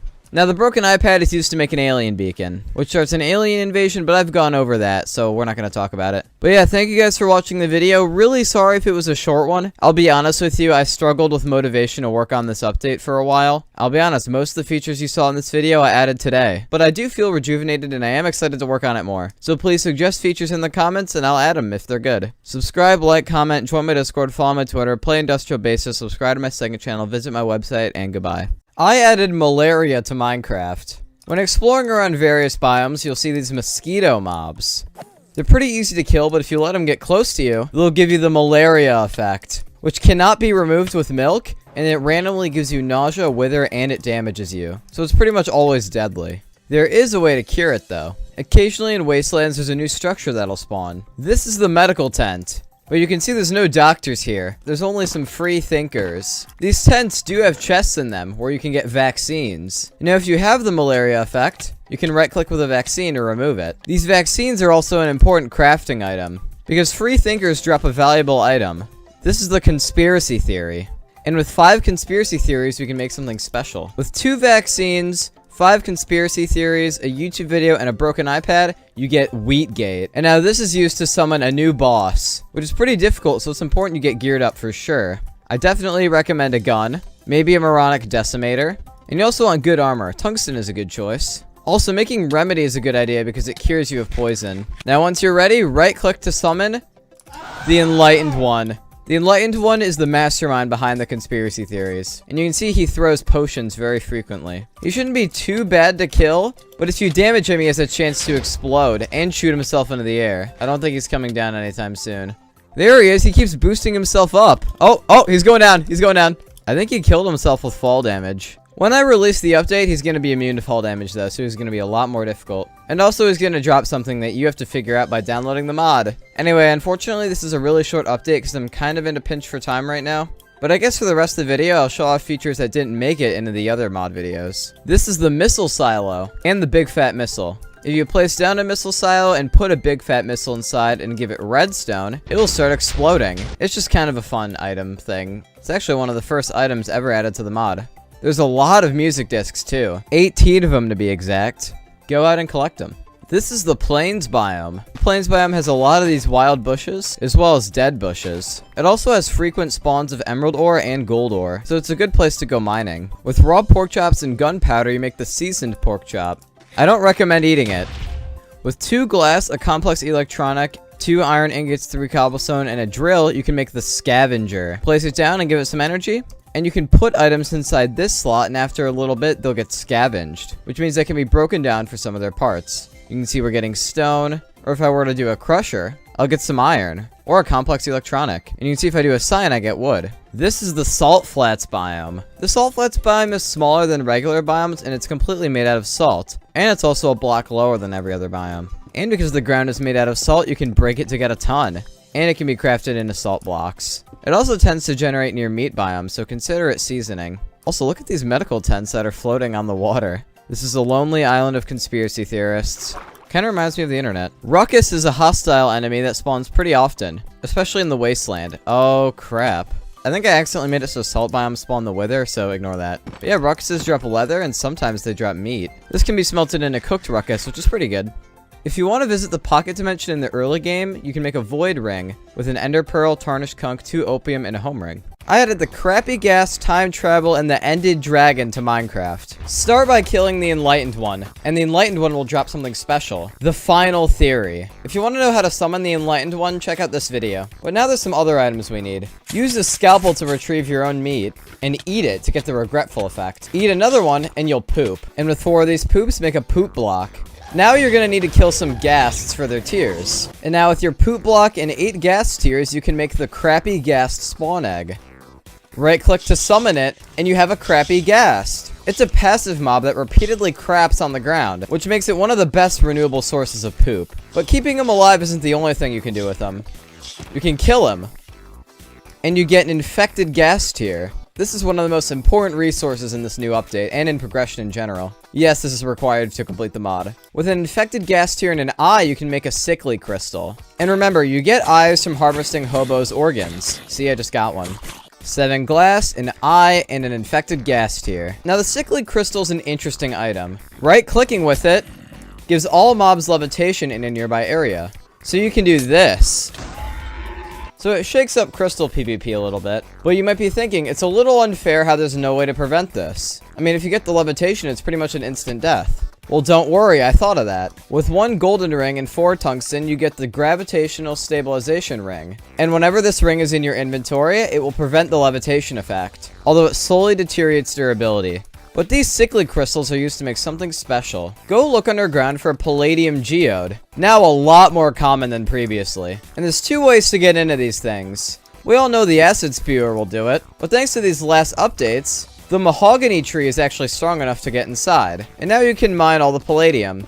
You also need a drone controller. So the time machine is now a post-alien invasion reward. And since there's a boss linked to the time machine, there's actually a new final goal to the mod. There's something to fight after the alien invasion. Anyway, take your dimensional shard, drone controller, 2 sickly crystals, 4 palladium, and the final theory, and you can make the time machine. The time machine got overhauled in this update. It's basically a completely different block. When you place the time machine down, you'll realize it looks a lot different from when we left it. There's 4 options now. You can go to the far past, the present, and the future. But doing that requires different energy levels. So we have to power this thing now. There's a few options for power, like solar panels, generators, and maybe even a homunculus in a box. But if you're like me and can cheat, then use an overpowered solar panel. The overpowered solar panel is a creative mode only item that gives 100 energy per tick instead of 1 energy per tick like the regular panel. Now that we have plenty of energy, there's a lot of areas we can go to. Let's start with the far past. Just click on it. And you'll see we're sent to the far past. Now, when you travel between time periods, you're given a time machine to leave, but it's not going to have energy, so make sure you bring solar panels or generators or some way to have energy here. Or else you might get stranded. Now, you notice there isn't a lot here. This is an intentionally barren dimension, but one of the good things about the far past is there is so much iron ore. Like, there's a crazy amount of iron ore. It's honestly kind of ridiculous. If you want iron, this is the dimension you should go to. This is also a good spot to find holy blocks. This terrain is just very clear, so it's a good area to find them. During the nighttime, first of all, the sky at night looks really cool. You'll see rock golems start to spawn. Rock golems are the only thing that spawn here, because remember, this is a land before meat. When you kill them, they drop random ores. You can get redstone, copper, diamonds, evil stone, you name it. But yeah, let's get out of here. Now let's visit the future. The future is the final time period. The past is kind of a bonus one that's really expensive to get to. But the future is the last one in terms of progression. Let's go. Now, you notice when you spawn in, you'll be falling. So make sure you bring something to break your fall. You'll see there's a weird thing in the sky. We'll get to that later.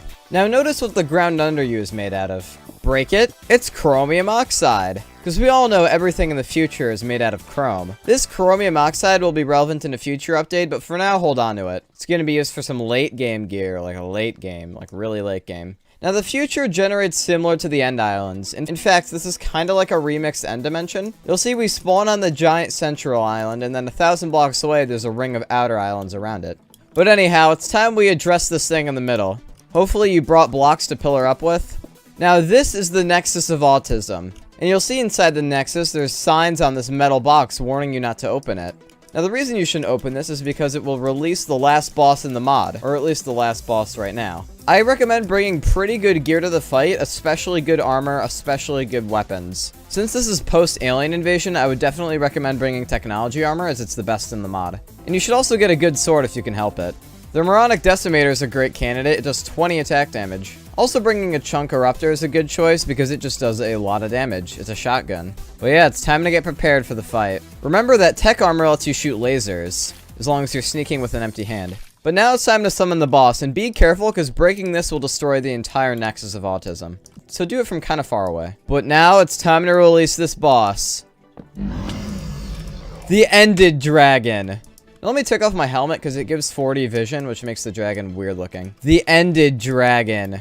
Now you can make up whatever lore implications you want, but pretty much this dragon doesn't have wings, so it can't fly, but it does have pretty strong legs, so it will run fast, and this giant incision in the bottom of it will let it shoot out embryos that will explode on you. So now it's time to try and kill it. There it is, already shooting at me. Should be pretty easy as long as you have good weapons. This armor is really good. This boss is quite the armor destroyer, though. Also, to make matters worse, I'm gonna buff this a lot more, so just be ready. And yeah, if you think you can get around this without a ranged weapon, you're mistaken. You definitely need one. These lasers are so getting nerfed. Yeah, let's go up and get him. Let's get a melee since he's so low. We killed him. The Ended Dragon is dead. Now, the Ended Dragon is going to drop something that's going to be relevant in the next update. Yeah, that's how I keep you guys watching. Hell yeah. Thank you guys so much for watching. Subscribe. Oh, wait a second. I forgot something. We have to go back to the present real quick. Because now it's time to go to the past. The only problem, though, is getting to the past requires 1 million forge energy. It is very pricey in survival mode. But yeah, I guess I'll sit here and AFK for a while until this is charged up. We hit 1 million. It's time to go. And here we are. Oh, boy. It doesn't exactly look like the overworld, does it? That's because the overworld was not meant to be accessed at all in this mod. So you can see most of the biomes in the wheat dimension spawn, as well as all the foliage and some biomes that normally don't spawn at all, because I was testing them. Definitely a weird sight. Every single stage of crop spawns regularly. Yeah, there isn't that much of a point to get here. Oh yeah, you can see there's a palladium geode over here that spawned on the surface somehow. I think it's because it's under a mountain. That's actually really cool. But yeah, the overworld doesn't really have anything new in it. It's just a place you can go to if you want. And I'm still not even sure if I'm going to keep it in the mod or if I'm going to nerf it. Because I kind of like the whole mod being contained in its own dimensions. Yeah, let me know what you think if I should keep this in the game or not. I added boogers to Minecraft. Start by putting 1 paper in a crafting table to get 2 tissues. And then if you right click while holding a tissue, you get a used tissue. And if you put a used tissue in a crafting grid, you get a booger. And then you can reuse these tissues again. You can also find boogers underground as an ore if you want an alternative way to get these. With 9 boogers, you can make a booger blob. And now if we want to go any further with the booger blob, we're going to need some more materials. Some pretty late game ones, in fact. We need diamonds, palladium, and tungsten. And then we can make some booger ingots. Now, I don't know if it's clear, but this entire update is a parody on the Gobber mod. Which, fun fact, was the first Minecraft mod I ever played. But yeah, with 4 booger ingots, we can make a booger ring. And there's quite a bit we can do with this booger ring. Now, if you want to make any of the rings, you're going to need 4 poop blocks and a paper to make the poop infused specialized tool bench created to make early game more fun. Although, we're not going to be using this in early game because all these recipes are pretty expensive and require late game materials. So consider all the booger stuff mid to late game. But yeah, firstly, with a booger ring, 2 sickly crystals, and 2 sodium ingots, you can make the Ring of Height. And now what the Ring of Height does is pretty simple. Right-click with it, and it teleports you to the world height. It's extremely good for getting height with the elytra. You'll never need fireworks again. Although you do need to build up speed again every time. It can also be nice if you want to hide a secret base in the sky. Next on our list is 1 booger ring, 3 blaze powder, and an unfamiliar metal. Hit craft and you get the Ring of Aggression. And the Ring of Aggression is a pretty simple one also. Whenever it's in your inventory, you get constant strength 5, but whenever you hit a mob, you have a small chance to teleport them, kind of like Chorus Fruit. You can see one of them just got teleported there. So it's recommended to use this against weak mobs who have low health and can die in one hit, or also teleport and they might get the drop on you. So it's kind of a cool ring with some strategy. Well, we can rectify that with a booger ring and 4 booger blobs. We can make the full ring. Now, the full ring is literally just an infinite source of food. You can see no matter how much I eat this, I don't lose the full ring. It's just unlimited food. It's pretty nice, and it has good saturation too. Now, the last ring on our list requires 2 P blocks and 2 seasoned tongues. So this is a post Lenny the Licker item. Hit craft and you get the Ring of Summoning. And it's literally just a ring that lets you summon Lenny the Licker 5 times. So it's an alternative way to summon a bunch of this boss. Now, one last thing with the boogers is with 1 uranium dust, 7 charcoal, and a booger blob, you can make 7 booger foo. And this is literally just really good furnace fuel. Smelts twice as much items as a lava bucket. And it works really well in a generator. Now, that might seem like all until you realize there's more advancements and a different type of booger. But if we want to find that new type of booger, we're going to need a time machine and we're going to have to power it. And we want to visit the far past first. And here we are, we're in the past. Now grab your pickaxe and explore for a while until you find this next ore. This is young booger ore. And since we're on a younger version of Earth, of course all the boogers here are going to be pretty recent and fresh. You can mine it, and you get a young booger. Now with 9 young boogers, you can make a young booger blob. And then with young booger blobs, unfamiliar metal, netherite scrap, and the original booger ingots, we can make young booger ingots. This is pretty much like the nether gobber equivalent to the booger stuff. And you can take 4 young booger ingots to make a young booger ring. Not to be confused with the gold ring. And now there's 2 rings you can make with the young booger. The first one is made with 4 sponges, and you get the porous ring. And the porous ring is pretty OP in some ways, because it literally just sucks up water that's around you. So you can literally run under oceans like this. It's actually really fun to use. Really good for draining rivers too, if you want to do that. Ocean exploration has never been easier. Who needs a boat? Look at me drop this entire lake in an instant. The next ring is even better though. Make another booger ring, and with an enchanted book and 3 wither skulls, you can make the Ring of the Necropolis. And the Ring of the Necropolis is one of the most useful ones for resource collection, because it kind of acts like the nether sword in Gobber. It instantly kills wither skeletons, and it immediately drops their head 100% of the time. Definitely essential for anyone who wants to get beacons. Now there's one more foo we can make. With 7 foo and immaculate Kunk, and our young booger blob, we get young booger foo. And this has even more burn time. It can smelt 800 items. This is honestly insane. But this isn't even the final level. There's another tier to booger. But for that, it's going to require us to go to the future. And now we're back in the future. We're going to ignore the Nexus of Autism this time because we have some other stuff to attend to. Now, if you explore around, you'll see deep embedded in the chromium is old booger. This booger has been left to fossilize after thousands of years of abuse. Now with 9 old booger, you can make an old booger blob. And then with an old booger blob, an immaculate Kunk, a chromium oxide, and your young booger, you can make an old booger ingot. And you're going to want to make even more of these because they're pretty good. With 4 old booger ingots, you can make an old booger ring. And there's 2 rings we can make with this. But they have some kind of ridiculous crafting recipes. To start with Jawbreaker boots, technology boots, Kunk boots, and mahogany boots, you make the climbing ring, which similar to the sped ring, it slowly ticks down durability, but it gives you plus 10 step height. And we're actually going to go to the present to demonstrate this. Now you can see it's pretty easy to walk up hills. Even hills that seem a little steep like this one can be volleyed over. But it gets better than that. Because you see this building right here? We can go up that too. That's right, it's pretty easy to climb entire buildings with this.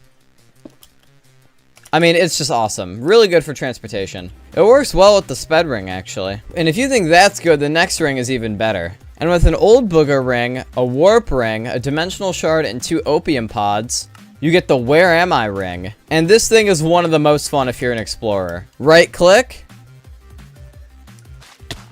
Oh, let's try that again. Right click. And you get teleported somewhere completely random in a 1 million by 1 million block radius. You can see we're almost 600,000 blocks away from 0, 0. This thing is awesome. And here, let me do it again. We're actually in the same quadrant of the world, but we're a lot closer to spawn compared to where we were. Let's hit it again. We're almost a million blocks out on the Z-axis.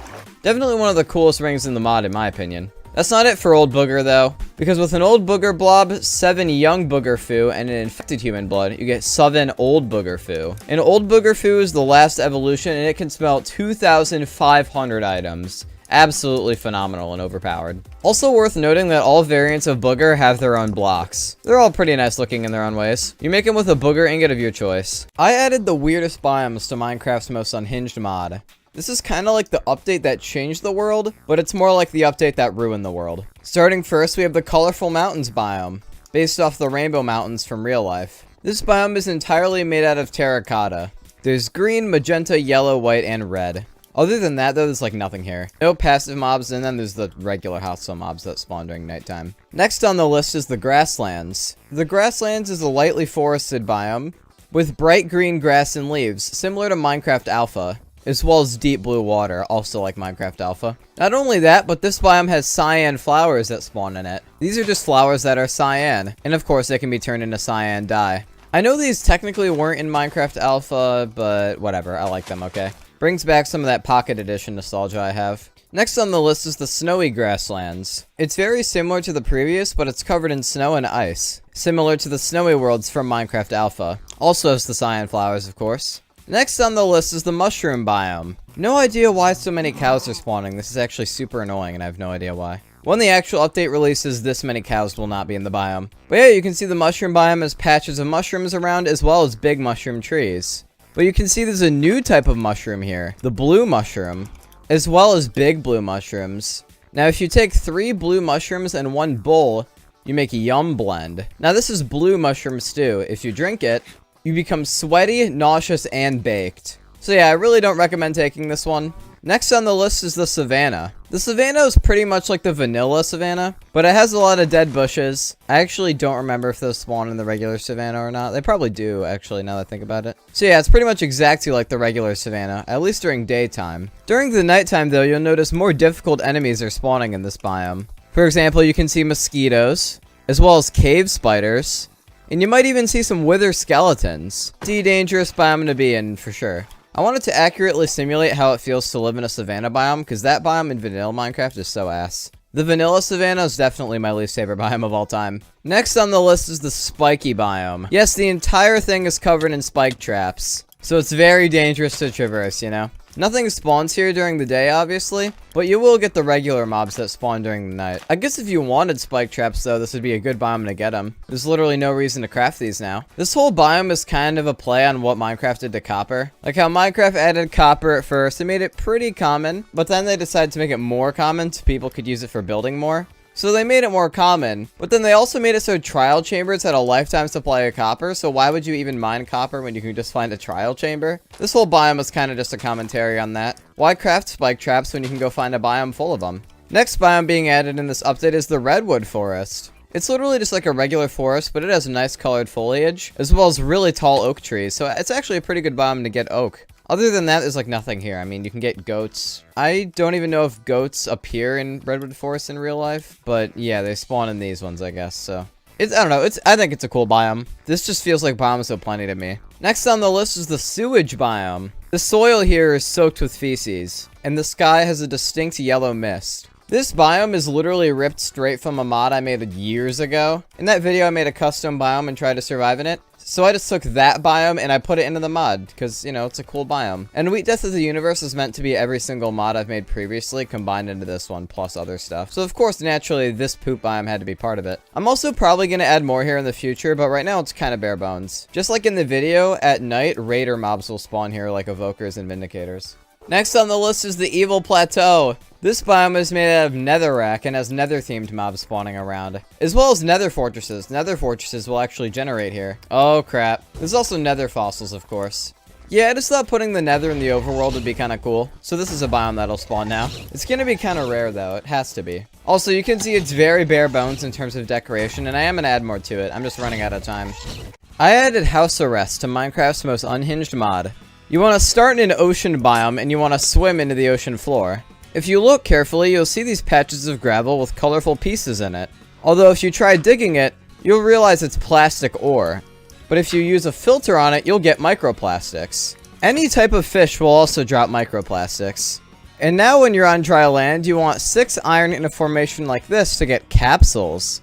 Now capsules are a receptacle to store any liquid or gas. As you can see, there's capsules for every type, and the acid cell was renamed to the acid capsule. You're going to want to fill these capsules up with water. And then with 8 iron, you want to make a machine block. The machine block is used in every machine from now on. And with a machine block, circuit sandwicher, and obsidian, 2 water capsules, and 4 iron, you make the hydraulic press.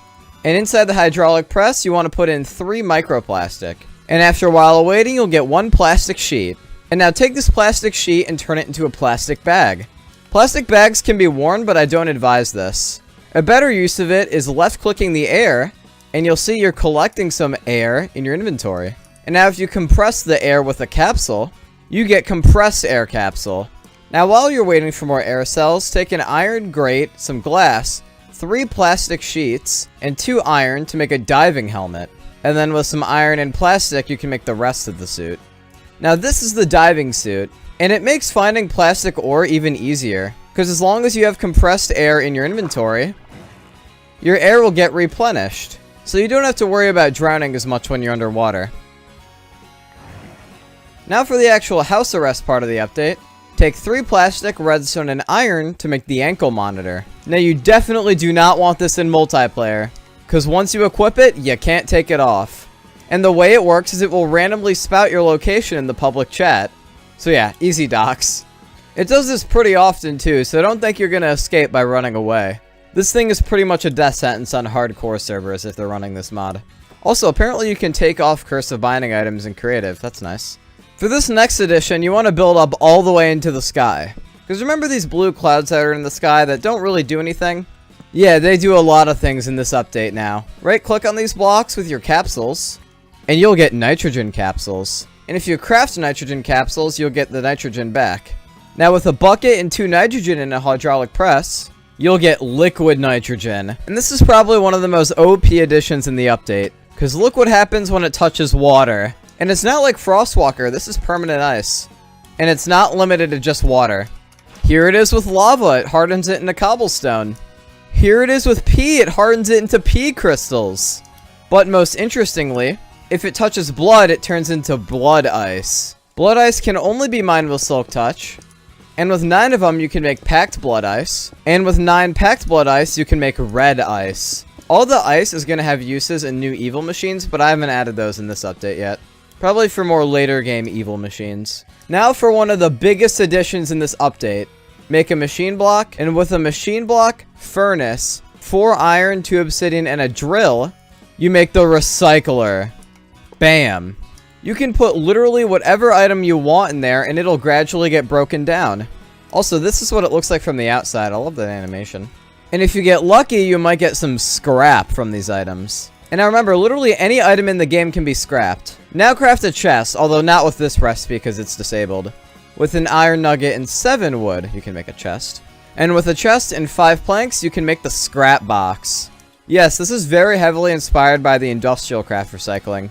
Although it is a little different, because if you open up the scrap box and you put at least 8 scrap inside, and you left click, you'll get a random item. And it can't be any item in the entire game, but there's a really large pool of items it can pick from. And you can see booger, grass block, feathers, catheter, sand, pickaxe, rails, poop.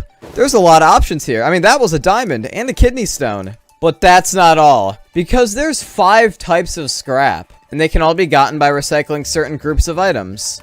As you can see, if I were to do metals like iron or copper, and you might get some scrap metal in return. And if I were to salvage the scrap metal, you might get things like iron tools, gold ingots, mine carts. Oh, here I just got some clean Kunk. There's a scalpel. There's plenty of good stuff. There's an iron door. Is that netherite? Oh, that's tungsten. There's an iron grate. There's bullets. There's neodymium. A whole iron block. I got a few of those. Yeah, if you wanted to gamble, you could make your iron back, maybe. For the next type of scrap, you want to recycle stone blocks. And you'll get this scrap in return. This is chat. And if you salvage scrap chat, you get stone blocks. Like sand, scorched earth, rocks, stone tools. There's a magma block, black stone. There's some salt. So many goodies. There was some iron just now. Gambling in Minecraft, what is there not to love? For the penultimate scrap, you want to recycle organic material, like plants or mob drops. And here it is! Bio scrap. And you can see if we salvage this, we get plant-related items. Honestly, really good for skyblock. Here, evil seeds, dandelion, onion, hemp, wheat. Do it again. Oh, potato. There's some moss. Carrots, vines. Pretty much all the plant life you can get from the plant scrap. I saved the best for last, because the next scrap has uses besides salvaging. And we get it by recycling wood blocks. Crafting tables, doors, anything like that will work if it's made out of wood. This is scrap wood. First, we'll notice that by salvaging it, there's a lot of wood blocks we'll get. In fact, this one's extremely rare. We can get lepidodendron logs from this, and these are extremely difficult to find naturally. You can also get the debug stick, but that one's incredibly rare. Good luck even getting that. We have filters, wooden armor, wood tools, bookshelves. But that's not it, because this scrap wood comes with a bonus use. With 4 scrap wood like this, you get plywood. This is what plywood looks like. This is an entire new wood type. It's also pretty easy to pull apart, so you can break it with your hands. And of course, plywood has stairs and slabs for only the classiest of homeless encampments. And let's not even forget about the fences and fence gates. But it even has its own door. Very pristine looking. You can't even tell it's made out of wood that nobody wanted. And also, of course, it can be used in any recipe that uses wood, as well as fuel and to make paper in a sawmill. Now, the recycling is useful and all, but believe it or not, it goes one step further. Because we can upgrade our machine blocks with neodymium ingots and complex electronics to get super machine blocks. And now with a super machine block, 2 recyclers, methane capsule, 2 reinforced diamond, and 3 palladium, you get the matter synthesizer. And then with 6 crafting tables, a super machine block, and 2 unfamiliar metal, you get the matter apparatus. And these 2 blocks are extremely powerful. Now first, these blocks are going to require a ton of power, so make a giant solar grid or something, because honestly it requires an obnoxious amount. In fact, I'm going to use the creative only solar panels for this. And now place your matter synthesizer down, and now you can see with all the energy it's making, this progress bar is going up. Obviously it normally does not go this fast, it's just because I'm using the hacking solar panels. But you can see after a certain amount of time we get PP matter. This is where all the energy went, it produced PP matter. Now, obviously, this is a play on UU matter, which is also an industrial craft. So yeah, this is a very industrial craft inspired system. Although you can actually make this go up faster by adding scrap in the bottom slot. That makes the amplifier go up, which makes the progress go up faster for less energy. And different scraps have different amplifiers. I'm pretty sure scrap metal is the best. Then like plant scrap is the worst, I think. So yeah, go wild experimenting with this kind of thing. But now the next side of the coin, the matter apparatus. And now this is a pretty crazy looking crafting table. You can ignore this enable part, that doesn't do anything. In fact, I need to remove that. And now pretty much with the PP matter, you can put it into any pattern you want and you might get a certain result. It could be grass blocks, it could be iron ingots, it could be gunpowder. Various random things, usually nature focused, that you can get out of the PP matter. Because look at the name, polymorphic purpose matter. Pretty much that means this matter has many purposes. And to get at those purposes, you have to morph this into different shapes. Now notice this bottom part. Data mining is for people who die young. I'm warning you against the dangers of data mining. Because I don't want you to spoil this for yourselves, you know? Which is why the only recipe I'm going to show you guys is with 2 PP matter like this, you get 12 saplings. Yeah, really excited to see what people do with this as well. This whole recycling system, honestly, is the main focus of the update, I'll be honest. The house arrest thing I added yesterday is just a funny thing. I added Somali pirates to Minecraft. You want to start off by mining some gold, and some diamond and emerald, and you can compress a stack of evil dust to get 1 evil stone. And now with 1 chest, 5 gold ingots, a diamond, an emerald, and an evil stone, you make the treasure trove. Hold on to this, because this is what we use to summon the Somali pirates. And now we want to find an ocean biome. You can use a biome finder for that. This is what an ocean biome looks like, by the way.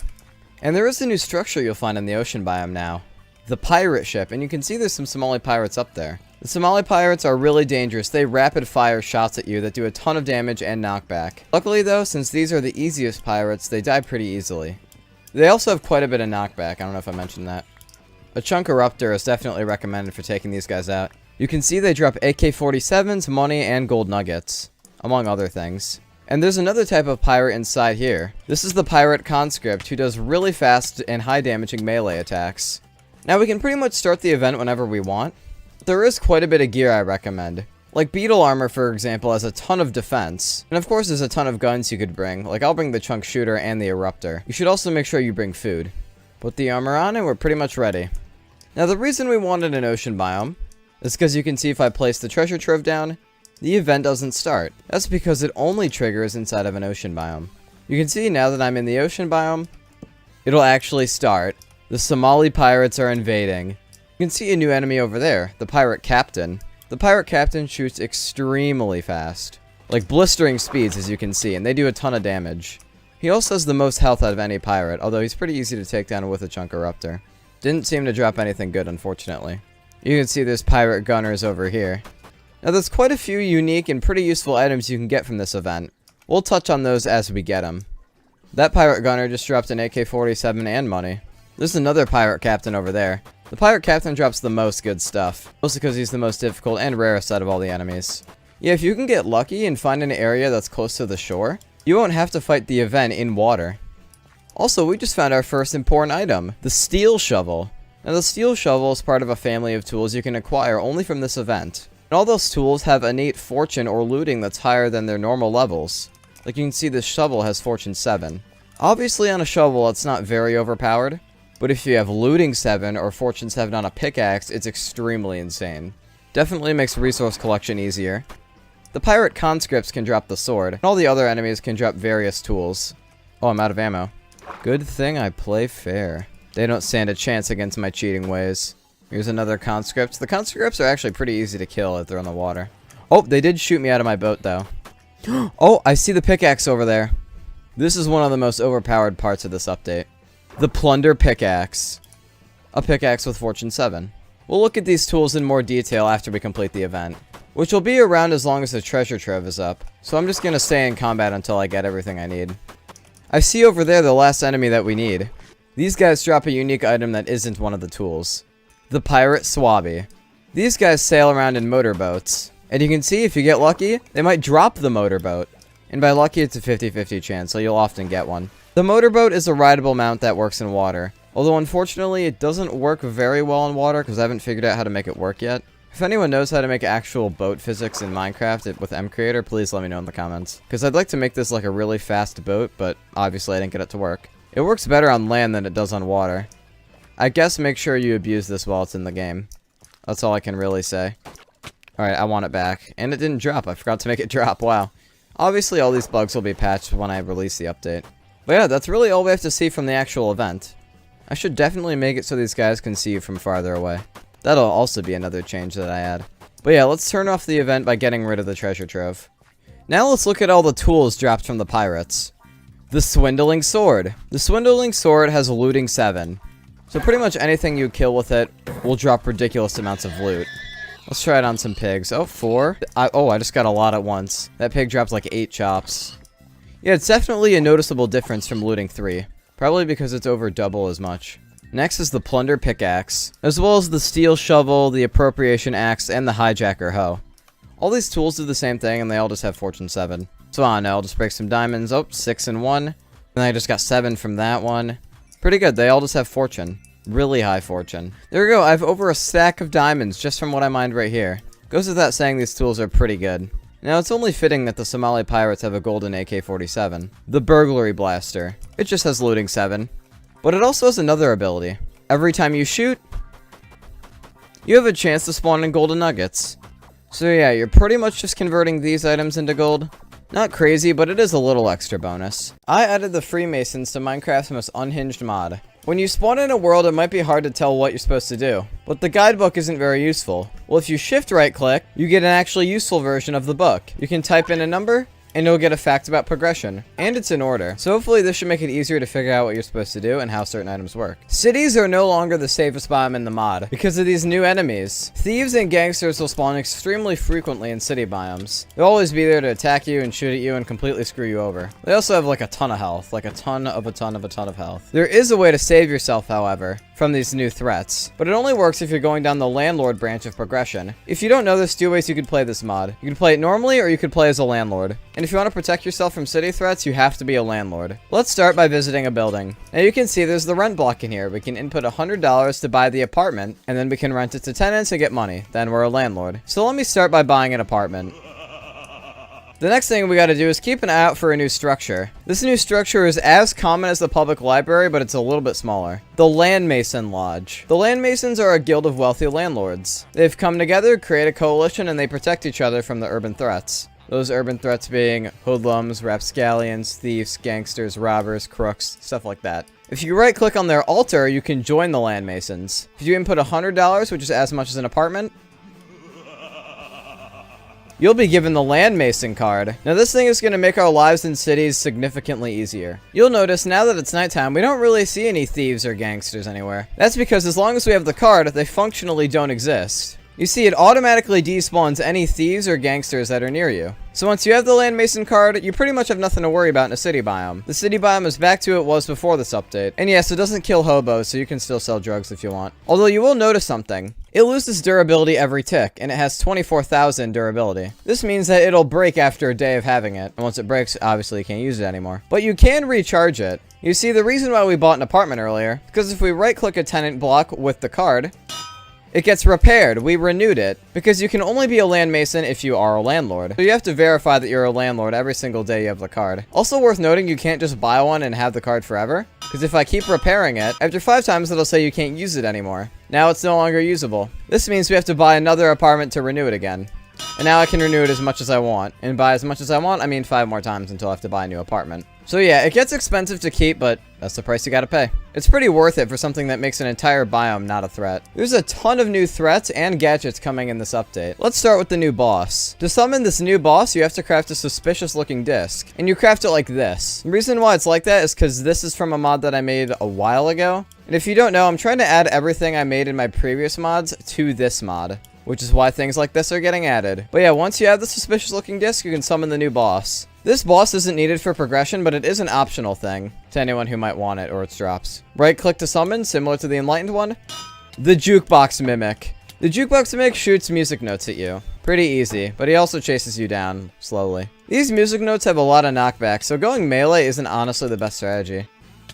Yeah, this boss is pretty difficult. Getting beetle armor is not a bad idea for this. This is a very, very, very optional challenge, mostly because I don't recommend doing it. At least doing it the way I'm doing it, which is kind of just trying to slash it with my sword, which clearly isn't working. Once you kill it, it drops a random music disc. And there's a lot of discs it could be. So if you're trying to collect every disc in the game, this isn't a bad way to get them. Now let's talk about the new enemies. All these enemies will spawn at night, semi-rarely, and a few will spawn in select biomes. Let's start with the Sturdy. The Sturdy will spawn in most biomes at nighttime, and it's pretty rare. It'll chase you down slowly, but notice I can't actually damage it with my sword, and arrows are no use. This is because this enemy can't be attacked with ranged or melee attacks. You have to kill it with fall damage, TNT, fire, poison, stuff like that. So I'm going to see if I can get it in a hole, and then I'll just put TNT on it. There you go. Now it should be pretty easy to kill, because he's actually pretty weak besides those defenses.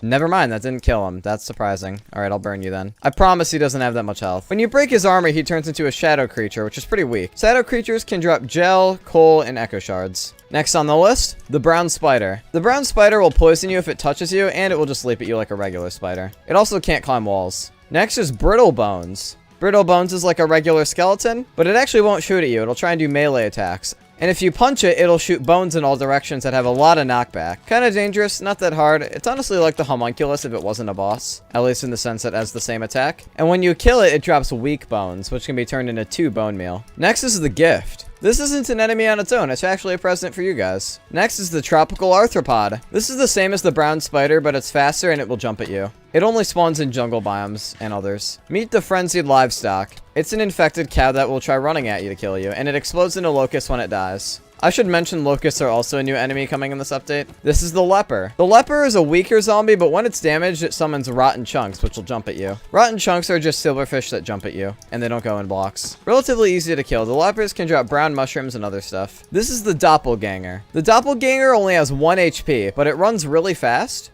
and it instantly kills you. That's right, it does 999 damage. So I would advise killing this thing whenever you see it. Luckily, they're weak, and they make wither noises, so they're really loud. They're also extremely rare. They explode into locusts and drop sodium when they die. Meet the defender. The defender summons defense blocks around it to protect itself and to make your life harder. These blocks destroy after 2 seconds and can be broken pretty fast, but they can definitely trip you up. When the defender is killed, it can drop a defense rod or defender blocks. Defender blocks are just the blocks that it spawns in. You know, they disappear after a few seconds. Don't know why you would, like, seek these out, but I guess they are kind of cool. Also, the defenders create a lot of ghost blocks. I don't know how to fix that. So just a fair warning. The defenders also drop defense rods, which let you place blocks mid-air that you can build off of. You can also do goofy shenanigans like this. I'm literally just using the scaffold hack, but legitimately. One of my favorite items to mess with in creative, I'm not gonna lie. That purple thing over there is the gateway. The gateway is a flying mob that spawns other mobs. You can see it spawns lepers, skeletons, slimes, and silverfish. They're pretty easy to kill, but you actually can't kill them with melee attacks. You have to shoot an arrow through the gateway so that way they die. And you can see it dropped a lot of stuff. What did it drop? String, spider eyes, more string. That's pretty terrible, but it can also give you other stuff like dimensional shards, which are normally pretty rare. Remember the ended dragon?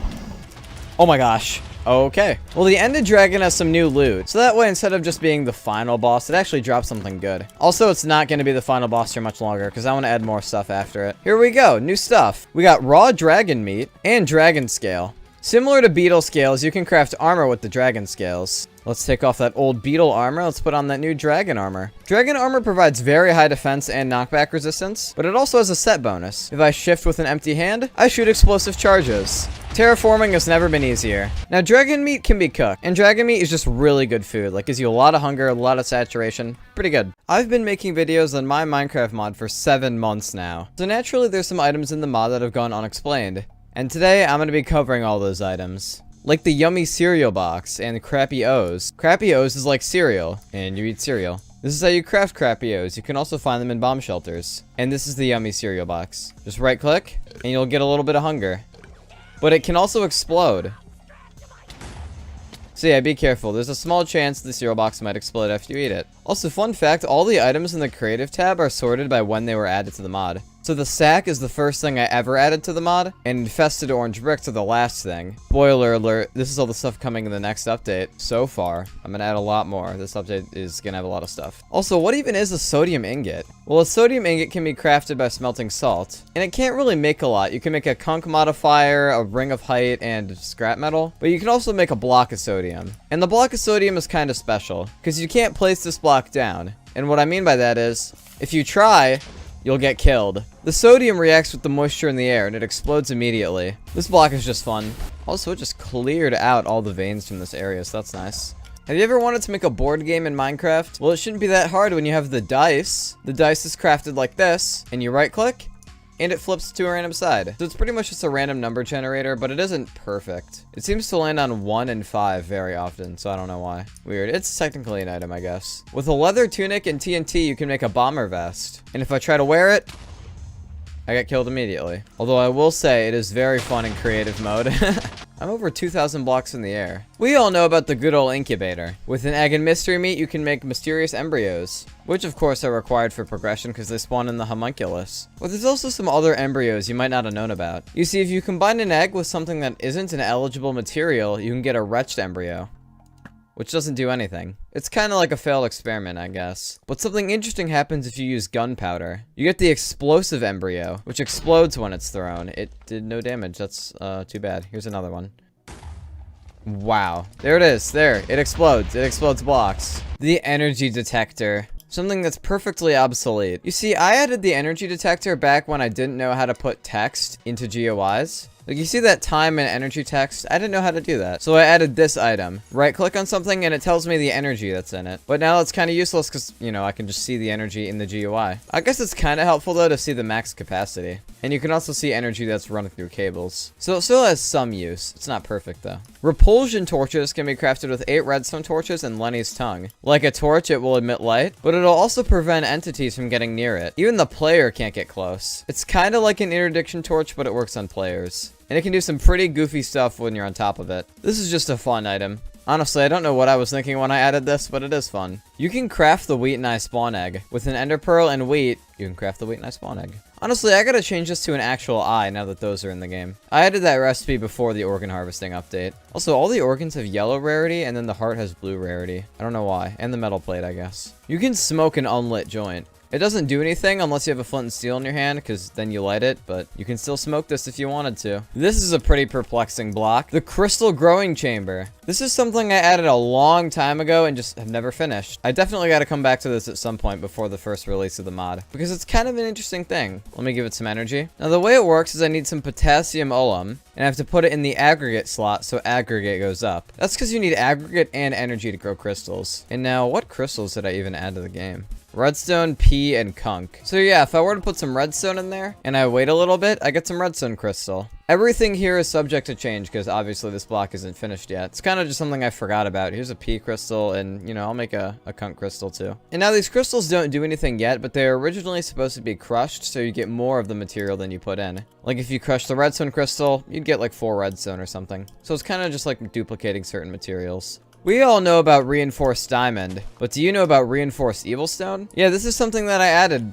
I didn't add it at the same time as the reinforced diamond because I just completely forgot. Because evil stone's supposed to be an evil counterpart to diamond, but for some reason when I added reinforced diamond, I completely forgot to add reinforced evil stone with it. So you can see I added it way later compared to reinforced diamond. And similar to the reinforced diamond, it's just used to make evil tools. But I just realized it does not make scrap metal like the reinforced diamond does. But honestly, the reinforced diamond probably shouldn't make scrap metal because it's not a metal. So that's something I'll have to fix. Have I ever mentioned neodymium in a video? I know I've talked about the magnets before in an episode, but I don't think I've ever talked about neodymium, which is crazy because it's the first ore I ever added. Yeah, you find it relatively common underground, and you can make neodymium ingots. And with those ingots, you can make the magnet or neodymium armor. And if I wear a piece, you can see items are being teleported to me. It says it's a set bonus, but you only have to wear 1 piece for it to work. So it's like the magnet where it teleports items to it, but now we're actually the magnet, so items are teleported to us. Still have to nerf the radius like the original magnet, but this is pretty cool. One of my favorite armors in the mod, so it's kind of crazy how I never talked about it. Worth noting, neodymium ingots are in quite a few other recipes. Like the meat item server, the super machine block, and the high intensity refraction coil. That's another thing I never mentioned. Wow. Let's talk about the Kunk star, high intensity refraction coil, and Kunk dollar. Well, the high-intensity refraction coil and Kunk star were supposed to be used with a block that I haven't added, known as the Kunk reactor. And the Kunk reactor was going to be an extremely late-game item that makes huge amounts of energy using Kunk. And I just never finished that. Eventually I will, probably, but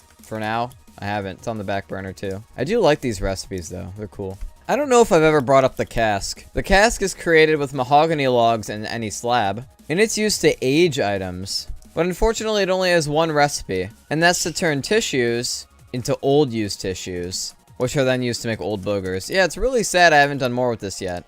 Originally, I was going to be way more ambitious, but I just ran out of time for the booger update, and I just never finished it. Eventually, I'll come back to it, because I want to be able to age other things, and I kind of have to rework it so it's slower, because it's still really fast, because I made it fast for development reasons. So many forgotten features in this mod, it's crazy. Villagers can use trash cans as a workstation. This is for an underground structure I was going to add to the game, where rarely underground you could find these caves with villagers in them, and they'd be using trash cans for jobs. They're known as the mole people. And I finished the structure and everything, but I just haven't implemented it into the game for some reason. I don't know why, I just forgot. I should probably re-add that soon. But you can see he wants food stamps instead of emeralds.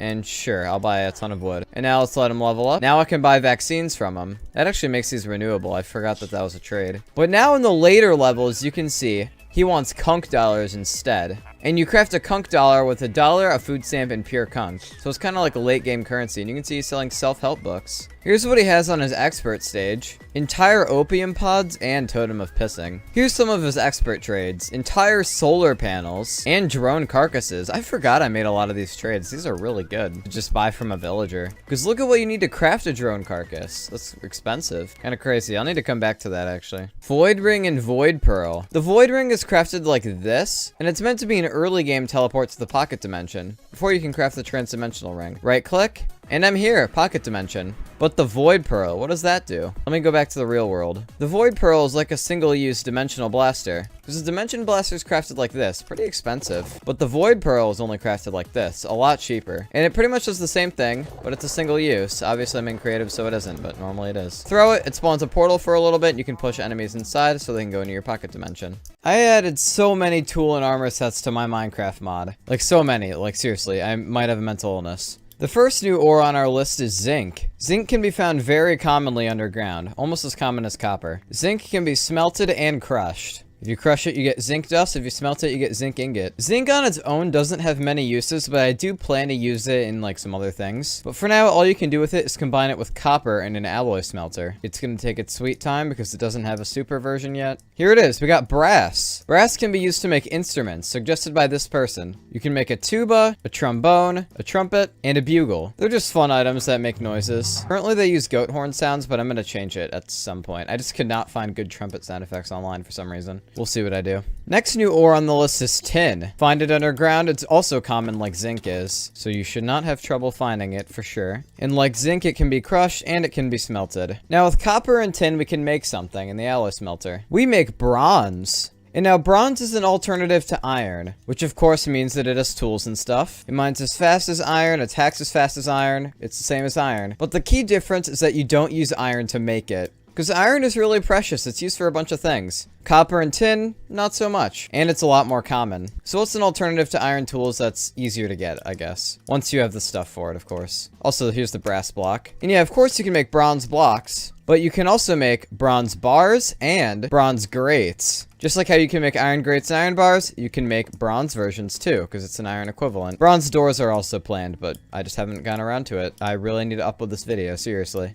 I mean, you can see over there, unfinished features. That's because originally this update was supposed to be something different, but I ran out of time. I don't have time to finish that stuff, so I'm doing this instead so I can make a video. These next 3 ores are found really deep underground, between Y30 and Y0. I gotta kill this brainless. They shouldn't be spawning outside of their area. Here's the first of these new ores. Triso barrel, I don't know if I'm saying that right, but I'll mine all of this. Requires iron to be mined. All these new ores require iron to be mined. Next one on the list, topaz. And lastly, moissanite. All 3 of these ores do pretty much the same thing, they just look different. Now all these tools act as the same thing. They are all alternatives to diamonds. What that means is if we want to use them, we have to refine them, just like diamonds and evil stone. Quick refresher, this is how you refine diamonds. You need Kunk. Same thing for evil stone. And same thing for these new ores. Let's put in some Shiso barrel. And I'm going to build more of these alloy smelters. There we go, we got some refined Shiso barrel. Let's do the same with the topaz and the moissanite. Now that they're refined, we can use them, and they're the exact same as diamond. That's because, like bronze, these are alternatives. You can make tools as good as diamond without having to use diamonds for them. Because diamonds are used for quite a few things, and you'd probably want to use them on those things instead of tools and armor, right? There is a key difference, though. You cannot mine obsidian with any of these pickaxes. You still need a diamond pickaxe if you want to mine obsidian and stuff. That's because they all mine as fast as diamond, same durability, whatever. They're the same as diamond.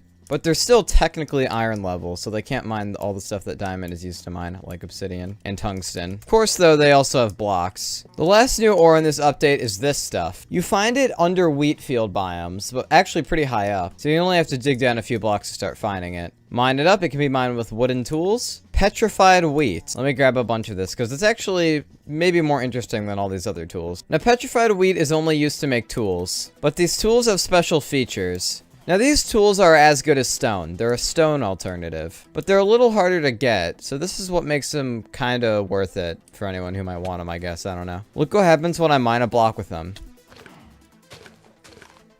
It feeds you. Every time you break a block with these tools, you get some hunger back. Although these tools don't have a lot of durability, so you can't use it that much. But it will provide quite a bit of food. And now the sword you make from this, the WDOTU tails, is a little different. Yeah, breaking blocks with it will feed you. But also if I hit an enemy, it'll feed me. And stone swords are a pretty good weapon. Also, the axe will also feed you. Worth noting, though, that when you hit enemies with a WDOTU tails, it actually steals hunger from them as well. It siphons it from other enemies. Which normally doesn't matter in single player, but if you're PvPing with this thing, you can use it on somebody to just delete their hunger and take it for yourself. Occasionally underground, you'll come across this. This is a geode. It could have a covalency gemstone inside. You can see here I got the crusty, agreeable, itchy, zealous, saturated covalency gemstone. Oh, I got the same one. Nice. And this is quartz. Most of the time, you'll get quartz from these. You're not always going to get one of the gems, although I'm getting really lucky. Like, really, really lucky. I'm getting less quartz than I am gemstones. And, of course, you can use these gemstones to make rings, and only rings. I thought these had more uses, but I guess not. I'm going to have to add some uses for these. We already know about tungsten. That's not a new ore for this video, but it does have a new use. With 3 tungsten and 3 iron, you can make 6 ultra-sharp spike traps. Now, these are pretty much identical to the original spike trap, with the original spike traps doing 1 tick of damage, and the ultra sharp does double that. So these are way more dangerous, but more expensive.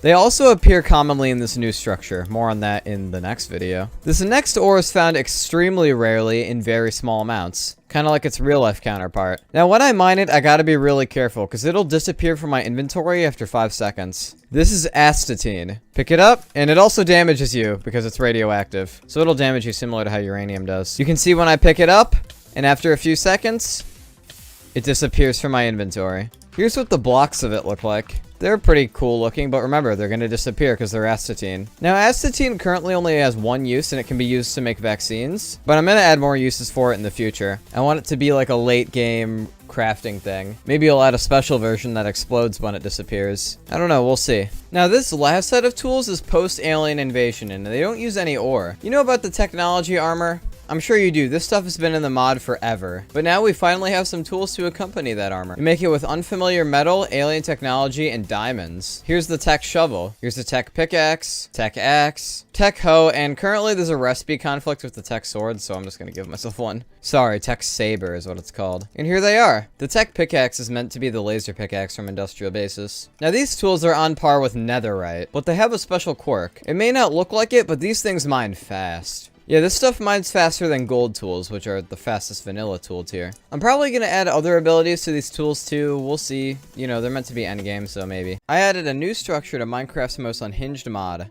and a ton of new enemies, tools, and gear to go with it. This is the Fortress, a structure that spawns rarely in most areas of your world. There are a ton spawning right now, but that's because I have spawn rates way up for testing purposes. If I walk around the structure, you can see tons of winding pathways and rooms. And you can also hear some weird noises coming from inside. And now you may be curious, you know, what's going on in there. But you actually can't break the bricks yet. These bricks are unbreakable until you get a certain item from within. So you have to make a certain item to open the door to enter the fortress. This is what the door looks like, by the way.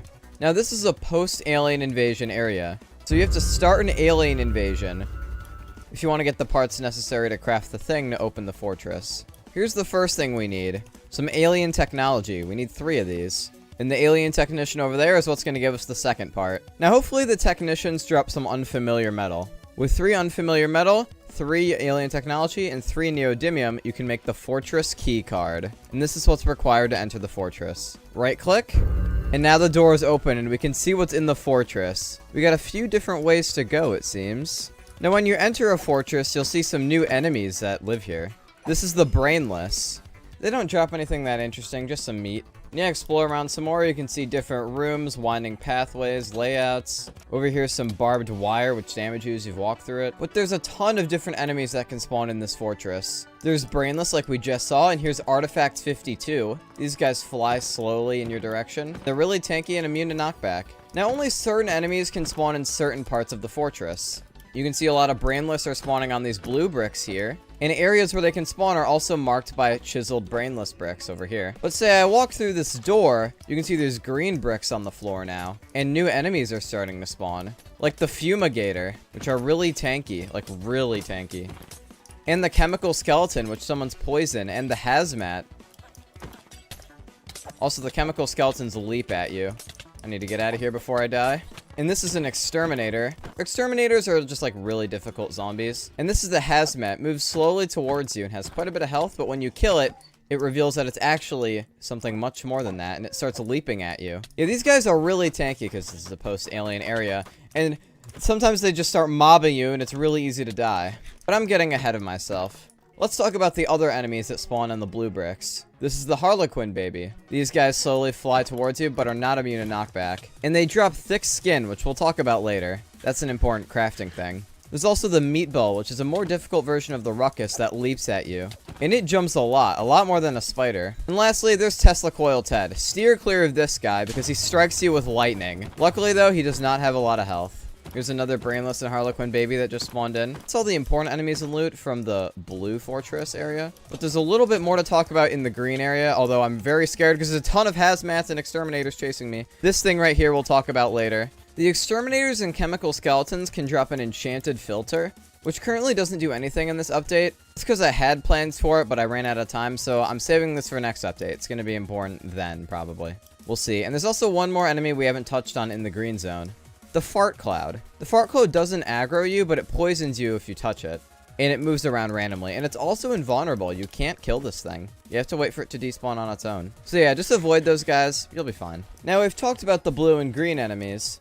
But behind this door is the orange enemies. Meet the Gralians. These are aliens whose skin has turned gray due to lack of sunlight. The regular ones don't drop anything, but these orange ones that are immune to knockback drop something very important. Unknown metal. This is like an alternate form of unfamiliar metal. There's also the Pyro Gralian, which is an alternate to the alien poop thrower. And the Pyro alien spawns fire under it. Now we've talked about all the new enemies that spawn in the fortress. There's tons of them. And nearly all of them drop something. But what is this thing? Let's talk about it.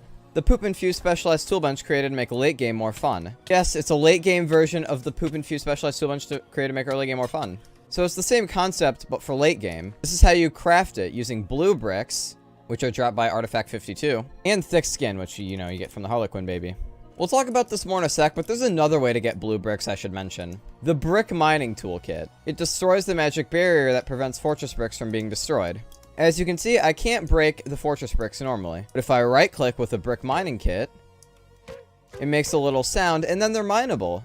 And not only can you use these to build, but you can also dye them to get the green and orange versions, and you can stone cut them to get all the chiseled versions. Worth noting that the blue bricks you place down can't spawn enemies. So the fortress is required if you want to get enemies to spawn and stuff. But yeah, let's talk about the late game tool table. Right click and it looks a little bit different to the early game tool table. That's because this one can make rings and this one makes staves. Now you know how the covalency gemstones can make rings? Oh my goodness, we're going on peaceful mode.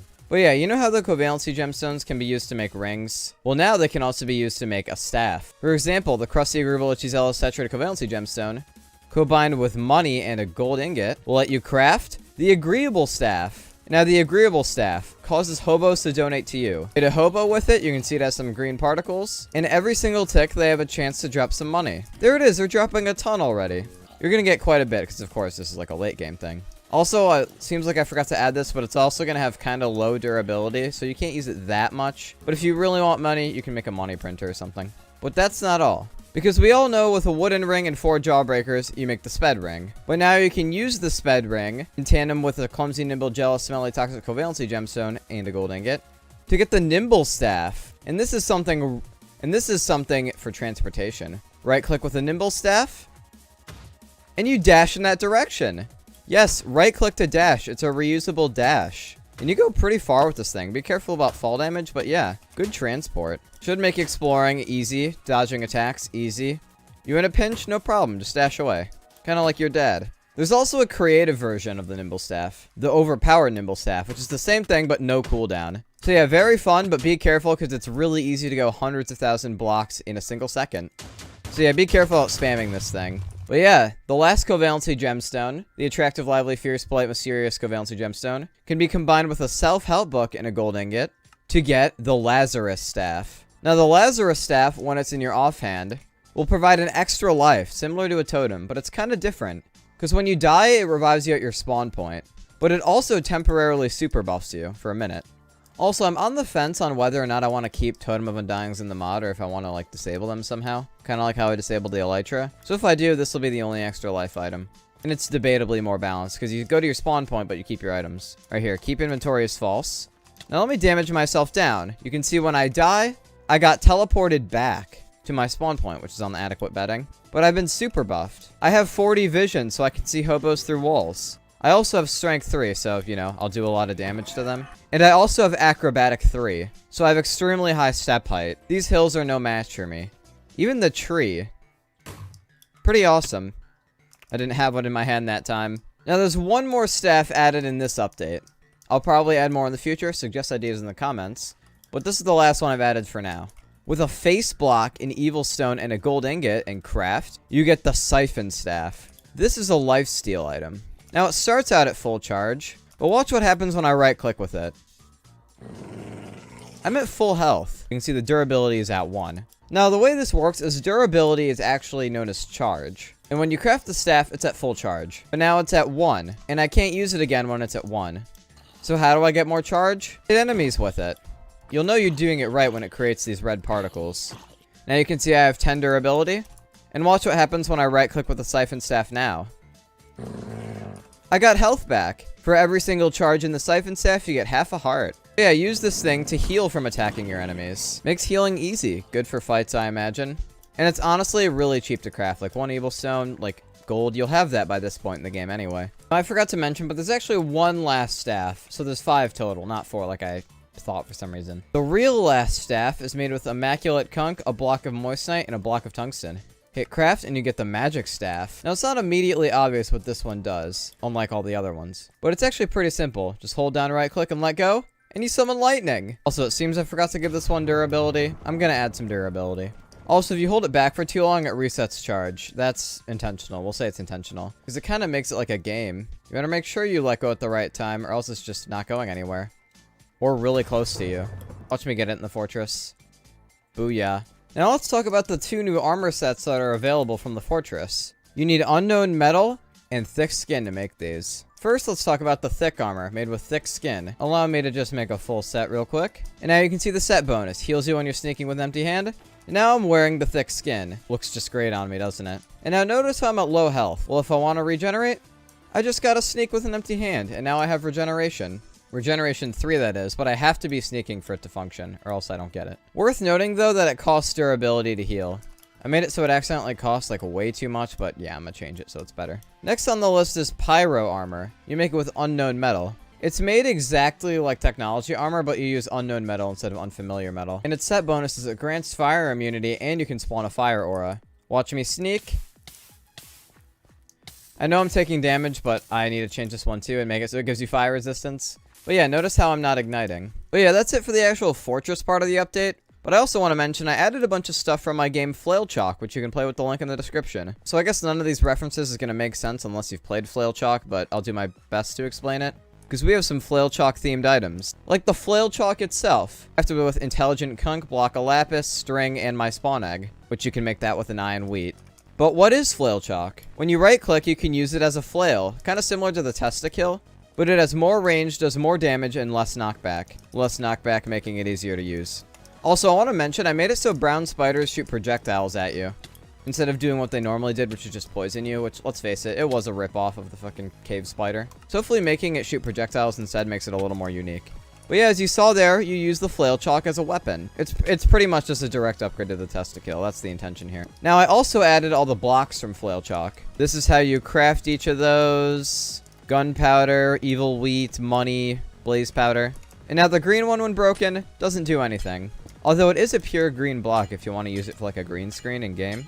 But then there's also the red block, which when broken, it explodes. And now there's the purple block, which when broken, destroys all green blocks in a 10 by 10 radius. There might be some minigame capabilities, I'm sure. I don't know. I'll let the people come up with that. And then there's the yellow block, which when broken, just gives you some XP. And last but not least, there's the blue block, which when broken, it gives you strength 2 for a minute. One last thing I want to mention in this update is I slightly changed the texture of Scorched Earth, and I added Scorched Earth bricks. Stairs, slabs, walls, you know, stuff like that. And also scorched earth walls, which weren't in the game before for some reason. I overhauled underground world generation, added a bunch of machines and an entire skyblock game mode to my Minecraft mod. This is a pretty big update. You may notice when you spawn into a world, there's a new item in our inventory. Skyblock mode. We'll talk more about this later, but for now, we're gonna move and we'll lose it. Starting off, there's some new tools that make early game easier. With 2 rocks and a stick, you make the primitive hoe. Now, I fixed a bug that made it so you could plant crops anywhere, but in this new update, all the custom crops have to be placed on farmland. So this primitive hoe is here to help with that. As you can see, I can't put my hemp on grass, but I can put it on farmland that I just created. With a stick and 3 rocks, you can make the primitive hammer. And now this is a tool used for creating gravel or sand for filtering. Because say you spawn in an area with not a lot of gravel or sand that you can filter to get iron. Well, it's okay, because the primitive hammer will let you turn stone into gravel or sand. You can also devolve deep slate into sand and cobblestone too. There we go. Early game has never been easier. There are some new ores to be found. Saltpeter and a sulfur, suggested by these people. Now sulfur, saltpeter, and coal can be crafted into gunpowder. And sulfur, coal, and nitrogen can be turned into trinitrotoluene. Now I disabled the original TNT recipe. You now need that trinitrotoluene stuff to make it. But you can still make explosives with gunpowder. Because with gunpowder and planks like this, you can make the powder keg. And the powder keg is kind of the same as TNT, but it's a little more dangerous to use, because it only activates when broken or when activated with redstone. I should also mention real quick that saltpeter can be used as really good fertilizer. It's 3 times as effective as bone meal, so it can one-tick most crops. Alright, now if you want to get real TNT again, you're going to need a chemical creator, a new block. This is what it looks like on the inside. The chemical creator is used for a few different operations, and it's going to be used for more in the future. But for now, you can make trinitrotoluene and saltpeter in here. Now, there's actually one more tier of explosive past TNT. The nuclear bomb. Crafted with just a lot of stuff. Place it down, and I forgot to add this. It's going to be lightable with flint and steel, but for now, it's breakable with your fist. I'm going to make it work with flint and steel, though. Alright, run! I do not want to die from this thing. There it is. It created a giant hole in the ground. And not only that, but it put these nuclear waste piles everywhere. Standing in these will poison and nausea you. Worth noting that these can be crafted with nuclear waste. And they also spawn really commonly in the wasteland biome. Just to kind of add on to the idea that this is a nuclear wasteland. You know how it is. Also, I don't know if you noticed, but I finally fixed lepidodendron tree generation. Apparently, these haven't been spawning in the world for like 8 months, so that's kind of awkward.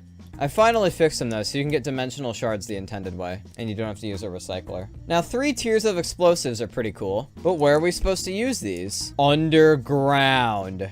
I completely revamped the underground. Not only did I completely change ore distribution, but I also made it so deep slate will spawn in the world, and then a new layer under it, Grimstone. And then all the way below that is the Hadal layer, which is pretty much like hell. Allow me to explain these one by one. First of all, I changed how methane clouds generate. So they're rarer, but they're bigger. Now, when you're in the deep slate layer, you have a permanent darkness effect. So it's extremely hard to see when you're this far underground. Oh my gosh. If you don't know how I just died, I walked into a methane cloud while holding a torch. Now, we all know about deep slate. There's not really much else to see here. It's pretty standard. Now, let's talk about the Grimstone layer. Grimstone is unbreakable like bedrock. So if you want to navigate this area, you can only use caves. You also have a permanent blindness effect when you're this deep, so it's extremely hard to see. Like, you can't see more than like a few blocks in front of you. It's also worth noting, I removed palladium geodes. And if you want to find palladium, you have to find it in the Grimstone layer. And this can be mined with a pickaxe. Although you need diamond or higher to do it. Now, all the way at the bottom of the world, the Hadal layer. It's full of lava, and the walls are made out of brimstone. Brimstone can be crushed to get 2 sulfur. You also don't find other ores down here except for evil stone. You can find evil stone in this layer. And it's really common down here, actually. Besides all those facts, you also have a permanent dread effect when you're this deep. And dread lowers the effectiveness of armor by half. It slows down your movement speed, and it significantly tanks your luck. Now that's all fine and dandy, but those effects are a little annoying. Are there any ways to prevent yourself from having them? Well, the answer is yes. With a complex electronic, glowstone, 2 neodymium, 2 iron, and 1 glass, I accidentally made the recipe stained glass, you can make the flashlight. Now, if you have the flashlight, you don't get the darkness effect when you're in the deep slate layer. You'll still get blindness, though, if you go to the Grimstone layer. So how do you prevent that? Well, with your flashlight, 2 palladium, 2 tungsten, an intelligent Kunk, and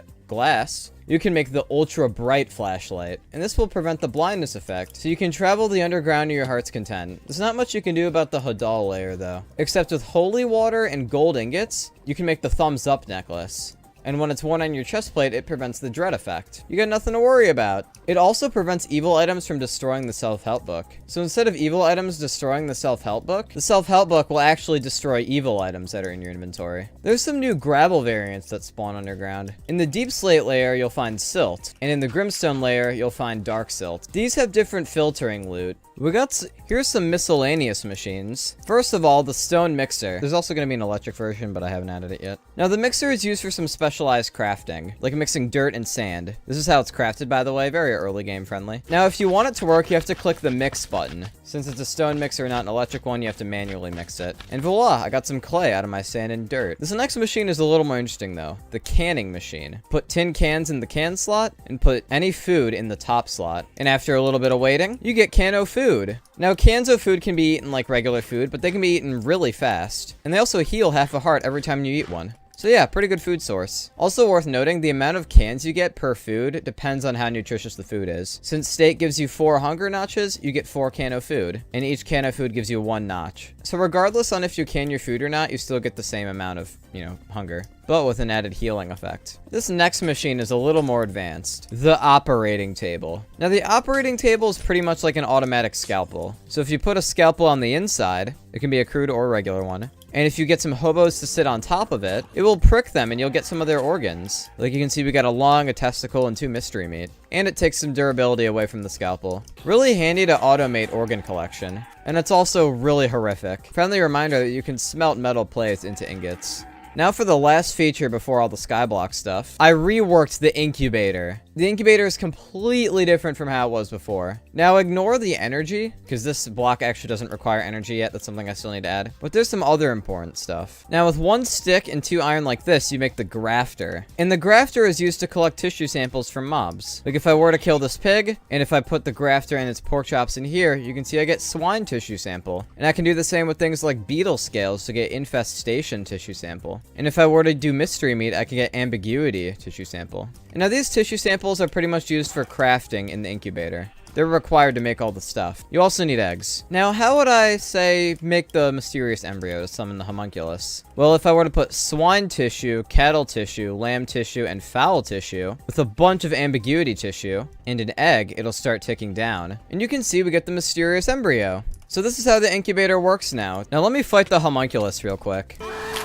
Now, its corpse has some new uses, because if you put it into a crafting table, you get 24 homunculus skin, and this is a new item used for some crafting. If we graft it, we'll get monstrosity tissue samples, and this is used to craft a new post-homunculus item. The parasitic embryo is crafted like this, and when thrown, it summons the parasite, which is a new item. When it's worn on your head, you cannot take it off. And this is what it looks like. Look at my little buddy. Now, the way it works is if you're at over half health, it'll randomly give you hunger or damage you. It'll also make noises. It's a lot more valuable when you're below half health. You can see when you're below half health, you get some crazy buffs. Like strength 2, speed 3, resistance 2, it's insane. And not only that, but when you're below 3 hearts, you get insanely good regeneration to heal you back up to half. So yeah, it's kind of like a glass cannon thing, I guess. I don't know. I just felt like adding it because I thought it was fun. And look at the little guy, he's so adorable. Also worth noting, you can graft Forsaken Foreskin, and you can graft the self-help book. So you can craft the Forsaken embryo, and you can craft the Blessed embryo. Let's talk about some changes to everyone's favorite enemy, and by that I mean like 2 people, although one of them is myself. The Ruckus. Isn't it so adorable? Yeah, you can see it got quite a glow up in this update. It now leaps at the player with really high velocity, and it also has new sound effects.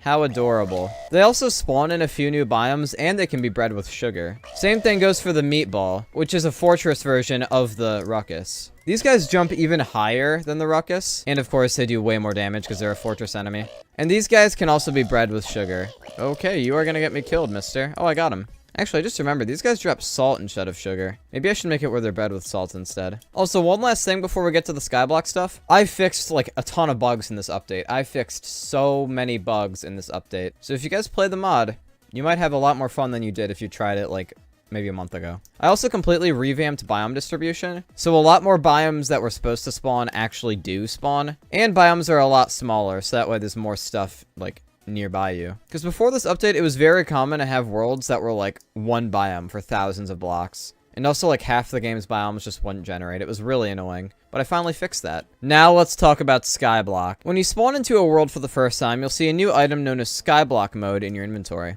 Now, fair warning, if you try to break blocks, move, or do anything with this item in your inventory, it disappears, and you will never get it again in your world. So if you want to activate Skyblock mode, you have to do it at the start of a new world. Just ignore the sun setting over there. If I right-click, my world will be in Skyblock mode forever. There's no way to go back to any of the other dimensions once you do this. And Skyblock mode is also like a highly experimental thing that I made for fun, so don't expect like all progression to be completable with this. But yeah, right-click, and we're in the Skyblock dimension. If you're observant, you'll notice some things. There's an island over there, and an island above me, all with their own features. In this woven basket, you can see we have lava, ice, and hemp. So we can do all of the normal progression here. Have a pretty fulfilling world and whatever. Now, let's say we progressed all the way up to a filter. And now at this point, you may realize, how do we progress? Don't we need iron dust to make a crafting table? And we can't get iron dust unless we have gravel, and there's no gravel here. And you also can't smelt it without a campfire, and you can't get a campfire without coal. Well, don't worry, I thought of that. Because the hammer can turn cobblestone into gravel, and then you can keep filtering that to get coal, iron, and stuff like that. I also doubled the chances of getting stuff from gravel in Skyblock mode, just to make it less, like, tedious. Still kind of takes a while, but it's less tedious. Let's talk about what's on the other islands. This is a wasteland-themed island. It has dripstone for duplicating liquids, cheapened chicken, cactus, melon, and sugarcane. It also has a holy block hidden in the bottom. The meat island over here is more interesting, though. It's way farther. On this island, it has a vein, which if you combine with a meat block, you can get a tough meat block, and these will keep growing veins. So yes, you can have unlimited hepatitis in this world, but that's not the interesting part. In this woven basket, we have a sunflower, evil seeds, pumpkin seeds, and cows and pigs. That's also not the interesting part. Behind the stomach lining, we have one block of acid, but that's not the interesting part. If I start shaving away this island, a little buddy will appear. This is what it looks like completely unearthed. It requires meat to function. Now this is what happens if I feed it. It creates ore. Yeah, since there's no real ways to get a majority of the ores in this mod without mining, this ore generator is how you do it. Every time you put a meat inside, you can see you get 5 meat. And every single meat that this guy has, he'll produce 1 ore, which you can then mine. This guy can give a majority of the ores in the game, but if there's better ways to get ores, like emeralds you get through trading, evil stone you can get from evil dust and evil wheat, ores like that are not going to generate, because there's more interesting ways to get them. Although when you can get coal, copper, and iron from sieving, that's no fun, so I added it to the ore generator to keep things fun. Oh look, we got some palladium. The best ores in the mod are also the rarest here. So things like diamonds are like a 180 chance, I think. And acetine is a 1 in 300 chance to get. Also worth noting, this guy can't be destroyed, so you don't have to worry about accidentally losing your ores ever. In fact, I'm sure there's like some automation stuff you can do with explosions. Also, certain meats will give you more meat in the thing. Like if I were to put in beef, you can see we get 7 instead of 5. Raw fish will only give you 3 because, you know, it's really easy to get. You just fish. Dragon meat gives you the most at 50 because you have to beat a boss to get it. Ruckus meat gives you 5. Mystery meat also gives you 5, I'm pretty sure. So yeah, go crazy with getting a ton of ores. Now let's talk about that last island that's above the main one. This island is at Y230. And it has a blaze spawner, so you can do potions and all the other stuff blazes are used for. And this woven basket contains conspiracy theories, alien tech, and a drug dealer. So the conspiracy theories can be used to summon the Enlightened One, and the alien tech can be used for an alien invasion, and various other applications. And the drug dealer makes opium possible. And with opium, you can get vaccines, which are also required to do, like, the Enlightened One. And you can also make some rings with it. I added the entirety of planet Earth to my Minecraft mod, among other things. Starting off, there's some new gadgets we can craft. With an iron ingot, 2 bronze ingots, 2 complex electronics, and 2 nuggets, we can make a robot arm. This is just used for some crafting stuff. Like it's used in the canning machine, but it's also used in a new machine, the electric mixer. Now the mixer is an electric version of the stone mixer added last update, but this one uses energy instead of manual cooking. I also added a ton of new mixer recipes. For example, if you add in all 4 raw meats, and you wait a while, side note, I animated the front, I'm proud of it, and you get 6 mystery meat instead of the usual, like, 2 you would have gotten. So yeah, it can be used for a bunch of things, more efficient ratios, stuff like that. Pretty cool. Next, let's talk about the new squirrel mob. These guys are an early game food source. They're extremely weak and spawn commonly in all forest biomes. They drop raw squirrel, which can be made into mystery meat like so, and it can be smelted for cooked squirrel. A chainsaw can be crafted like so, and what the chainsaw does is if you break a tree with it, it cuts down the whole thing. So yeah, a really fast tree capitator. I'm actually going to change the recipe so it's more expensive, but you know, I'll do that later. I don't feel like it right now. I really got to get this video out. With this new crafting component known as a strong rotor, which is crafted by surrounding a regular rotor with tungsten, you can make some special things. First of all, you can make centrifuge casing, and you can make a regular centrifuge. Now the centrifuge is used for automatic and more efficient sieving. So if I place the casing, the centrifuge, and another casing on top, it's now functional.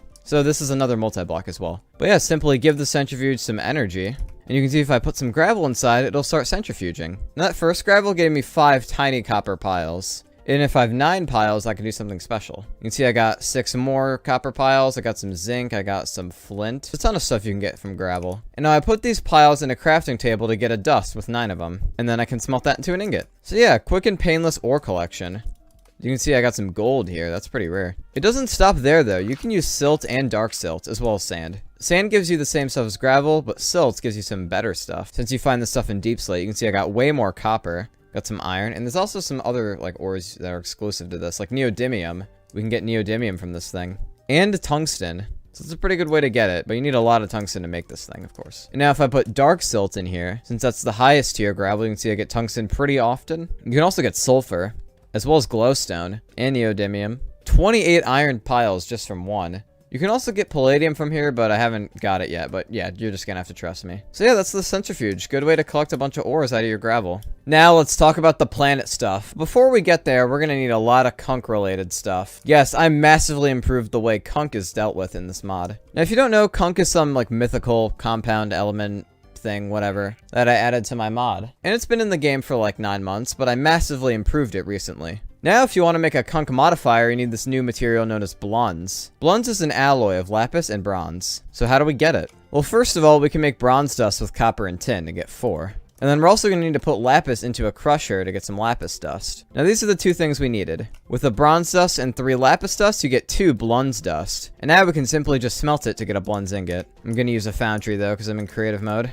Boom, we got our bronze. And now we can craft the modifier. Now, in case you don't remember, this is how the modifier works. You gotta place Kunk in this slot, and then after you wait a little while, it'll either evolve or devolve. As you can see, we're gonna get Cloudy Kunk. That's really good. Now, what happens if I put Cloudy Kunk into this one? Clean Kunk is what I want. No, it devolved into Greasy. Not what I wanted. What about this one? Will this one give me something good? I'm hoping it does. Kind of need it to for the video. It didn't. It devolved. That's okay, because I'm in creative, like I said. Now, let's say we get our clean Kunk. We can do way better than clean Kunk, because we need higher levels if we want to do the planet stuff. But to get higher levels, we need a Kunk aggregator, and for that, we need grass. Now, you get grass with brass, and through a new crop. If you dig wild bushes, you might come across these mundane spores. And these are what we need to grow to get our grass. Plant them down, and give them tons of fertilizer. These are what fully grown spores look like. Punch them, and you get unhinged spores. We can devolve these with poop to get mundane spores again, but we actually want to crush these, because when we do, you'll find we get something special. Spore dust. Contains magical and unhinged properties, kind of like how the lapis contains the element of surprise. Now let's just make some brass made like this. And then with 2 brass and 2 spore, we get grass. And now we just gotta smelt it. Now we have the Kunk aggregator. I'm not going to get into that because I'm probably going to overhaul it in an upcoming update. We'll see. I don't like how the Kunk aggregator works now. Now, before we get to the planet stuff, I want to talk about the other stuff Kunk can be used for in this update. Just because it kind of makes the most sense to put it in this part of the video. Just because of how I added stuff. So let's start with a new block, the Kunk loader, suggested by this person. Now, the Kunk loader is a massive revolution to my mod. It's definitely honestly one of my favorite blocks that I added recently. You just gotta place it down, make sure you take note of what chunk you put it in. Now if you look inside, it says it requires Kunk, and you can only give it one of the 3 highest levels, either pure, intelligent, or immaculate. And if you put it in, you can see Kunk is added, and it starts making these particles all over the place. It also turned green and gives off light. Did not mean to do that. Different levels of Kunk will give you more Kunk in the thing, by the way. Immaculate gives you the most. It gives you a ton. And now this chunk is going to stay loaded. Yes, the Kunk loader is literally just a chunk loader for my mod. It should prove useful. Every single Kunk you have in the machine gives you 1 second of loading time. So it's going to be loaded for many, many Minecraft days because of all the immaculate Kunk that I gave it. Pretty cool. Now if I were to leave and explore, do something else, everything in that chunk will stay loaded, so my crops will grow, my machines will work, stuff like that. Now you need a lot of Kunk to keep that thing running, kinda. But mining it, honestly, kinda takes a while, let's be honest with ourselves. It's pretty rare. But now there's a better way to get Kunk. Because with an iron grate and 5 tungsten, you get the Kunk tray. And if I put it in this slot of the modifier, and then I let the modifier run, you see we get something new after an operation. Kunk Gunk. Now we need 9 of these to do what's next. With 9 Kunk Gunk, you can get Gunk. And now you want to craft this new block, the Kunk Enricher, with a brewing stand, super machine block, and some other crap. Place it down and give it energy. But energy is not all it needs. You can see it says it requires something. And now there's a few items it could require. See, it needs sugar right now, and if I give it sugar, I get a little bit of mass, but now I need gold dust. Put in the gold dust, now I need obsidian? That's right, it requires a bunch of items to actually get producing. It picks about like 9 items from a pool. But yeah, now that it has energy and mass, I can give this thing Gunk, and then after a little while, we get some tarnished Kunk back. So yeah, we can get infinite Kunk this way. Because it's worth noting, if you make an infinite loop of evolving and devolving Kunk, you'll just get unlimited Kunk Gunk, and in turn, unlimited Kunk. Pretty sweet for all you Kunk enthusiasts out there. Okay, let's finally talk about that planet stuff. This is what we needed the Kunk for. First, we want 2 clean Kunk like this, an immaculate Kunk, an intelligent Kunk, and 2 pure Kunk. And we get the Bohemian. Now hold on to this little guy, he'll be important later. We have to actually make our tiny Earth now. Now here's the recipe for it. You need water, grass, saltpeter, a tree, and you need this thing in the middle, the barren planet. And to get a barren planet, you need mantle nuggets and a planet core. A mantle nugget is made by compressing 3 super compressed cobblestone, and a planet core is from 4 super compressed cobblestone, 4 lava, and a nether star. So yeah, this is post-wither. But long story short, once we have the thing, we can do a lot. Allow me to explain. We just have to put our Bohemian in there, and you can see it starts giving us stuff. It collects stuff from the tiny Earth, because you know it lives here now. Although every tick it's alive, it's gonna lose durability. And when it runs out of durability, you lose it. So essentially it like dies of old age. Now you can see it's giving us stuff. We got some poop, we got some rocks, pretty honestly basic stuff. We can do better. So allow me to make a few Bohemians first. I want 2 more. Now there's a slot next to the Bohemians, that's very important. And there's many ways we can utilize it. For example, if I were to give this guy a diamond axe, you can see he'll make us leaves. Yes, depending on the item you give the Bohemian depends on your drops. So if you give him the tools, he can give you better resources. Here, we got some wood from the axe. Very handy. Put those guys to work, you know? And now let's see, if I give this one a pickaxe and this one a fishing rod, you see we got some ores, and we got some fish. They're giving us so much cool stuff, just from existing. It doesn't stop there. Say I give him a hoe, a shovel, and an athame.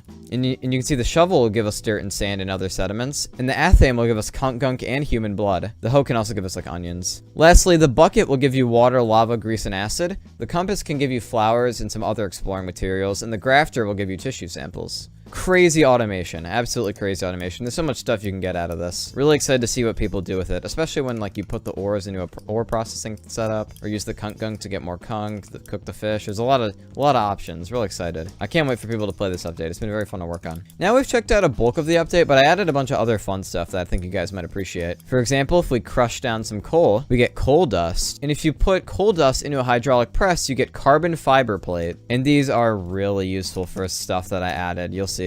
Now let me take a bunch of neodymium and make tons of magnets. We're gonna need a lot of magnets. Now with 2 magnets, 2 carbon fiber, and 2 plastic, we can make magna boots. And in conjunction with that, with some carbon fiber, iron bars, cables, and intelligent Kunk, we get the magna pack. Now there's one more gadget we need. We get magna pads. Now that's a lot of stuff. How does it work? This is one of my favorite features in the update as well, so let me just demonstrate. You gotta place down your magna pads like so. You know you've done it right if they have some sort of aura like this. And now you have to wear the magna boots and the magna pack. Look at me, looking all snazzy. And now look what happens when I stand on top of this magna pad. That's weird. Press space? What? Yeah, that's right. It gives you creative flight. Oh my gosh. As long as you're wearing the pack, the boots, and you're over the pads, you get creative flight in this little area. So useful for building transportation if you want to build a whole row of these. Boss fights even, you can make some sort of arena. It's phenomenal. One of my favorite features. Probably one of the most useful as well. Worth noting, it doesn't work if you're too high above the magnets, because then you're out of range. They have about a 20 block range of creative flight. Absolutely insane. Look at me go. I'm just building. And yeah, they work even if there's blocks like under you, by the way. Doesn't matter if there's blocks in between you or what. They'll always work. Like here, let me like cover the terrain below me with them. See, look, there's a ton of them under all the grass. And now I just can fly around here. I can do whatever I want in this giant area. It's amazing. One of my favorite features. It's so sweet. And the particles just look so beautiful. Just my own little spot where I can just play God. Nimble Rod's sold separately, but it's also pretty fun in combination with these magnets. Acetine, Pure Kunk, and Spore Dust have a new use. Yes, I know. It's finally about time acetine gets an actual use. If you combine all their powers, you get the invisibility sheet. Yeah, it disappears. Now, these invisibility sheets are used for a new armor set. Let me just give myself a ton of them. And now if I put them in a formation like this, I get the invisibility cloak. And now that doesn't do much on its own. So let's make the trousers, the slippers, and the hood. Now if I put them all on, watch what happens. As long as I'm wearing the whole cloak, I have permanent invisibility without the particle effects. Yes, the one problem with the invisibility effect, gone. It also provides quite a bit of armor. So not only are you protected, you're also completely invisible. This is the ultimate stealth set. There's another use for these robot arms. With 5 robot arms like so and 4 cables, you get the Robot Arm King. Yeah, this is just an amalgamation of robot arms. It's a big cluster of them. Now, this thing seems useless at first until you right-click it. One ominous slot stares you down. Say I were to put a block inside, and it starts just placing them. Yes, the Robot Arm King will just randomly place blocks, as long as there's blocks in its inventory. And it doesn't matter what block. Netherwart blocks, yeah, those will work. Put a block of Shiso Barrel in there, it should also work. Yep, there it is. Really cool. This is just a fun feature. It's just neat. Not too useful, but pretty cool. I'm sure someone can find some cool stuff for this. I was able to test it, and I know you can get it to, like, place down half doors and half beds. It's really weird. I'm going to keep that in the game because it's funny. And you can also do other stuff, like have it place down TNT next to a redstone block, which will activate it. There's a familiar-looking icon staring at me. If I pick it up, oh, that's weird. I start running uncontrollably. Yes, the auto runner. It forces you to move in one direction, as well as giving you jump boost, putting your health at half a heart, and basically just turns you into Geometry Dash. Yes, I made this thing so you can play Geometry Dash in Minecraft. Do I even need any more justification? Yeah, the reason it puts you at half a heart, so if you touch a spike, you instantly die. I'll probably make it craftable in survival. I haven't yet, but I probably will. I added so much to my Minecraft mod, I don't even know what to title this video. There's a weird new structure that spawns around the world. This is the object. The object can spawn in most biomes, and it looks like this. It also glows in the dark. But yeah, when the object is loaded, it slowly starts growing out. It also randomly explodes, and it spawns vexes, so be careful when you're around here. There it is. There's one over there. Randomly around the object, though, you'll find this block. And when you break this block with an iron pickaxe or more, you get a bunch of treasure. So yeah, if you want some pretty good loot for, like, really early game at least, I would go here. Worth noting, the treasure blocks can give you the auto runner item, so just keep that in mind or else you're gonna go into Geometry Dash mode. And yeah, you can see it's only been like 5 minutes and this place is growing out pretty far, so beware. There's a new item called the weight, crafted with 6 bronze and an iron. When you right click with the weight, you get the sweaty and the tired effect. And when the tired effect expires, you get strength for a while. So yeah, temporary debuffs for some strength afterwards. Also, for some reason it gives me this weird error when I try and clear my strength after that, so if anyone knows why, let me know. When you cook items with a high melting point, like tungsten and platinum, when you cook ores with a high melting point, like palladium and tungsten, you get scalding ingots instead of regular ones. And these will burn you when they're in your inventory, and they can't be used to craft anything. So if we want to make these ingots usable, we need a freezer, which is crafted like this. Place it down, and if you want to make the temperature drop, you have to give it ice in the bottom slot, or you could put liquid nitrogen on top of the thing. But if the freezer doesn't have energy, it'll start losing temp afterward. So giving it energy isn't the worst idea, and it'll also build up more temperature when it has energy for it. But yeah, now if I put my scalding ingots in there and I wait a little bit, you can see I'll get regular ingots now that they're cooled. And then these can be used for all the stuff that they're used for, so that's cool. It's worth noting that I overhauled the circuit progression. As you might know, circuits are needed to make most machines. But now there's 3 tiers of circuits, which can all be used for different stuff. And I overhauled how they're crafted. The circuit sandwicher is no longer required to make circuits. To make a basic electronic, we need 2 copper to make the circuit board. And then we need 6 cable, a redstone, and a silicon like this. And the basic electronic is just the complex electronic. It's just renamed and retextured. But then with 2 plastic, you get the complex circuit board. And then that is required to make complex electronics. So this is a new item that's been moved to tier 2. These can be used for like the pump, chemical creator, chainsaw, stuff like that. Stuff we'll go over later. But then to make the smart electronic, we need something special. Deep underground, you might find a new ore. This is gallium, and it behaves a little weirdly when mined. Yes, it's a liquid when it's mined. So I need a bucket to pick it up, and now I have gallium bucket. So I'm gonna grab a bunch of this gallium because we need it for some crafting. Now back at the surface. Now the gallium has to be put into a capsule. Warning, I haven't made capsules functional yet. I'm going to at some point, just making custom buckets is hard. So yeah, currently these gallium capsules are technically unobtainable, but I'm gonna change it, okay? But yeah, pretty much now with the gallium capsules, you have to freeze them. And only after they're frozen will you get the gallium ingot, which is what we needed. And now we can turn this into gallium nugget. Now to make the smart electronic, which is the final tier, we need 2 plastic, a glowstone, and silicon to make the circuit board. And now we need gold, neodymium, complex electronics, and gallium nuggets. And now we have the smart electronic, which this isn't used for much yet, but I'm gonna give it more uses, of course. But now let's talk about some of the fun uses for these new circuits. With a black hole, unfamiliar metal, alien tech, and some other blocks, you can make the strange attractor, which is like an upgraded magnet, suggested by this person. Place it down, and not only does it require redstone to work like the regular magnet, but we also have to give this thing energy, like so. But now if I flick it, you can see it teleports entities to the magnet. So yeah, it's literally just an upgraded magnet that teleports mobs as well as items. Also, with a basic electronic, some cables, and plastic, we can make the exercise wheel, which is used with the tiny earth from last update. And if you give it to a bohemian, the earth will start making energy. And boom, you can see we just made 210 energy. So yes, using the exercise wheel, you can make energy with the earth. This isn't really like circuit related, but you can extract the starch out of potatoes. And with 2 starch and a water bucket, we can make oobleck. I just realized there's a bucket duplication glitch there, so gonna need to patch that. Not like a 902, it literally is one. But pretty much what that means is it's solid when force is applied to it, but it's liquid at other times. And I made sure to make it function that way in Minecraft. If I let the oobleck loose, you can see it just moves down like a regular liquid. But if I walk on it, it solidifies. Same thing with like items and other entities, which is why it hardened randomly when I placed it down. It's because it kicked up a bunch of bushes and it spawned seeds and stuff.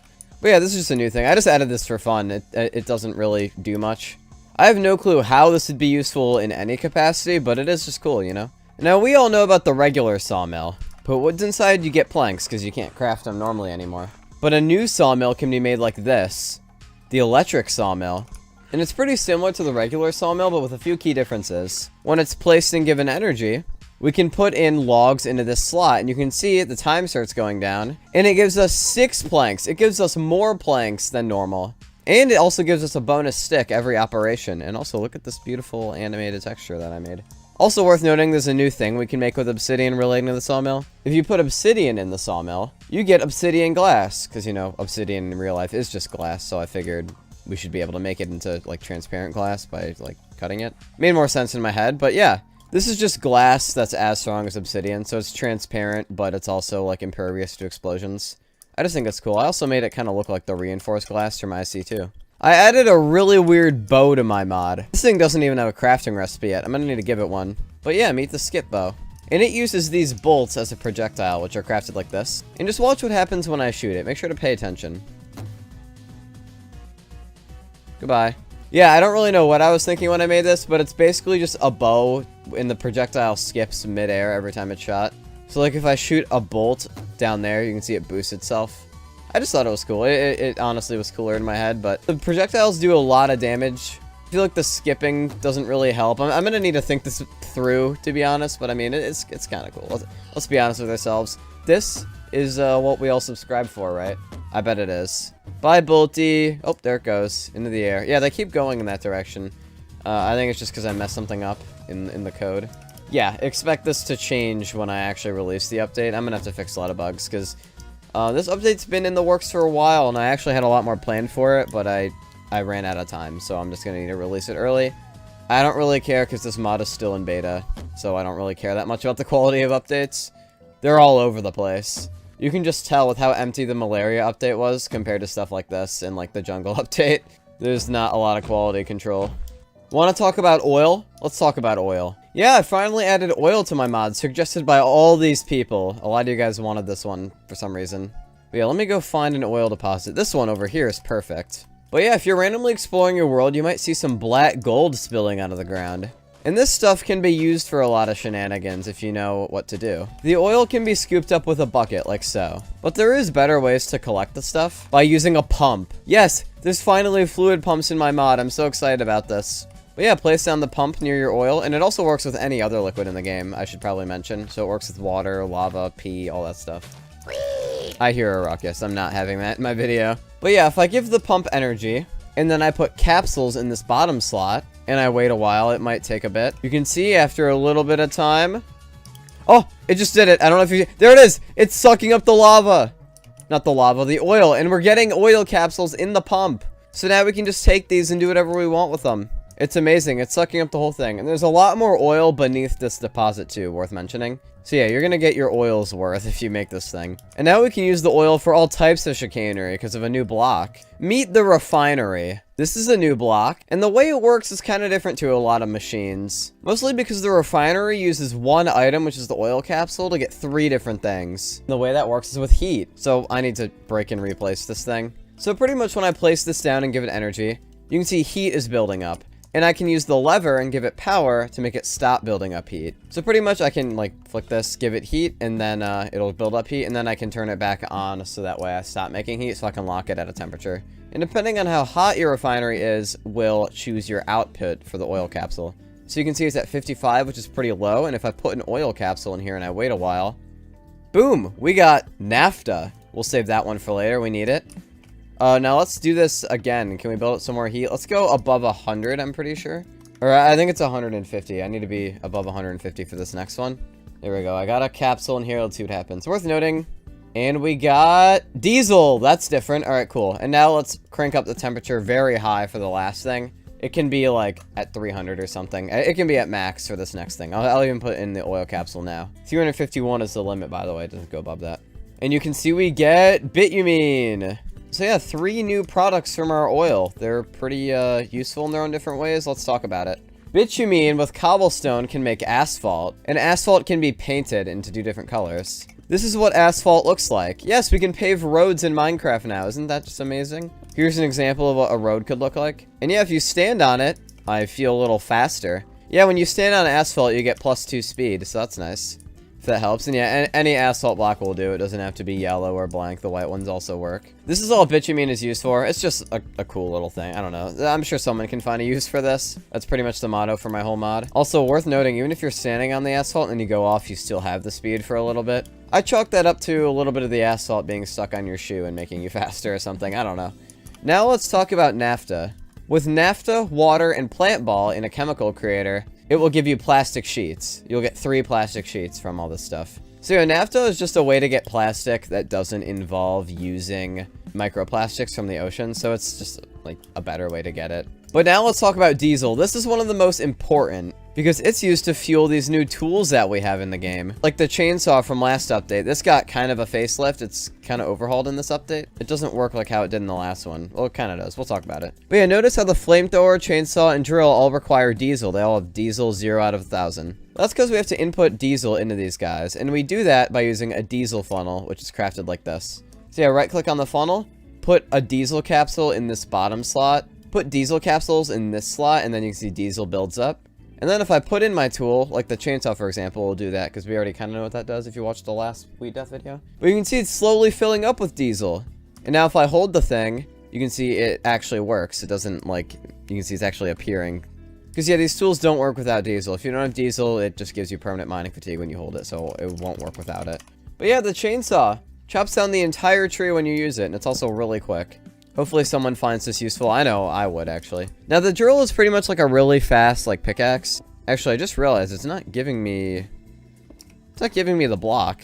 That's a little weird. It's not giving me the blocks it drops. It's not on purpose. I must have messed something up. I'm gonna have to look into that a bit more. But yeah, this is supposed to be like a fast, like, mining tool. I also might make it so it vein mines ores. I'm thinking about it, or if I want to save that for an electric drill. We'll see. Oh my gosh. But yeah, now let's talk about the last diesel tool suggested by this person. And this is definitely the most interesting, I would say. I'm really happy with how this came out. It's the flamethrower. Also, before we go on, this is how the chainsaw is crafted. This is how the drill is crafted. And then this is how the flamethrower is crafted. Let me just show you what happens when I attack like a pig with it. You can see I burned the pig. So yeah, first of all, it can be used as a weapon, a pretty effective one. But also, the keen-to-eye viewers of mine might have noticed something interesting. If I shoot it at stuff, it, like, cooks the stuff. Like, watch what happens when I shoot at the terracotta. Yeah, it cooks it. It smelts blocks that it hits. Kind of like the mechanism flamethrower. Like, you can see if I shoot it at this building, all the bricks are starting to get cracked. And if I shoot at the big tree over here, You can see it smelted all of the logs, and now that just turned into charcoal. Isn't that amazing? Just tell me that's not amazing. And if I use it on the copper, boom, copper ingots. Here's some meme items I added. I'll let you guys mess with that stuff. I don't want to spoil what these items do. You're gonna have to download the mod to find out. Now, before we get on to, like, the really big part of this mod, the part that took so long, here's one more doohickey. The Enderman blocker, suggested by this person. It's crafted like this, and it's literally just a tool that prevents Enderman from existing in a certain area, in a 120 block radius to be exact, because, let's be honest with ourselves, we're all annoyed when Endermen, like, steal blocks, ruin the landscape, all that jazz. But if you make the Enderman blocker, it just gets rid of the Enderman, so you won't have to deal with them anymore. They won't be picking up blocks or anything. So yeah, enjoy that. But yeah, let's talk about the elephant in the inventory. I added a lot of new ores. Like a lot of new ores. Like 9 of them. 9 new ores. Not new, but like new. Let me give myself night vision, because we're going to talk about big ore veins. Pretty much everywhere in the world, you'll find these big ore veins chilling now. These can be made out of any of the blocks you just saw. Like this is malachite, for example, and there's like hematite, bauxite, stuff like that. Here's some hematite over here. But yeah, pretty much, oh, this is a really good example. The big ores will spawn in a chunk, and it will take up like most of the chunks. So you can see it goes all the way up. It's all just freaking malachite. And yeah, these ores can be processed to get a lot of stuff. We'll use hematite as an example. If you crush hematite, you get crushed hematite. And if you put that in a washing machine, you get purified hematite. If you put that in a centrifuge, you get tiny iron piles in scrap chat. The tiny iron piles can be clumped into iron dust. And then the iron dust is smelted to get iron ingots. So yeah, if you're late game and you need a ton of ore for a certain project, you can build this whole ore processing line and mine a bunch of the ores that we found to get tons and tons of material, like actual like buttloads. Because here, let me go underground real quick. I need you guys to see something. I don't know why I'm finding so many malachite veins specifically, but it's a fine enough example. But yeah, this is how big like a malachite vein will be, for example. It's huge. And every single one of these blocks will probably end up equaling like a copper ingot or more. So just think of all the copper you can get. Copper, iron, tin, everything. Also, there's a reason why they generate in pillars like this, which you'll see in a little bit. Yeah, look, here's a hematite vein, for example. Just think of all the iron you could get. I'm so excited for you guys to play around with all this new tech stuff. Those of you who play the mod, because I'm really proud of how it turned out. Let's talk about what every ore is, by the way. This is what every ore corresponds to. Malachite is copper. Casterite is tin. Hematite is iron. Sapphirite, I think that's pronounced, is zinc. Shellac, which I made up, is Kunk. This is just big coal, which gives you coal. And this is processed way, like, simpler than all these other ones. This stuff is just directly crushed to give coal. And then these last two, monazite and chenillite. I think that's how I'm saying that. These two will only spawn in deep slate layer, and there's a lot less of it.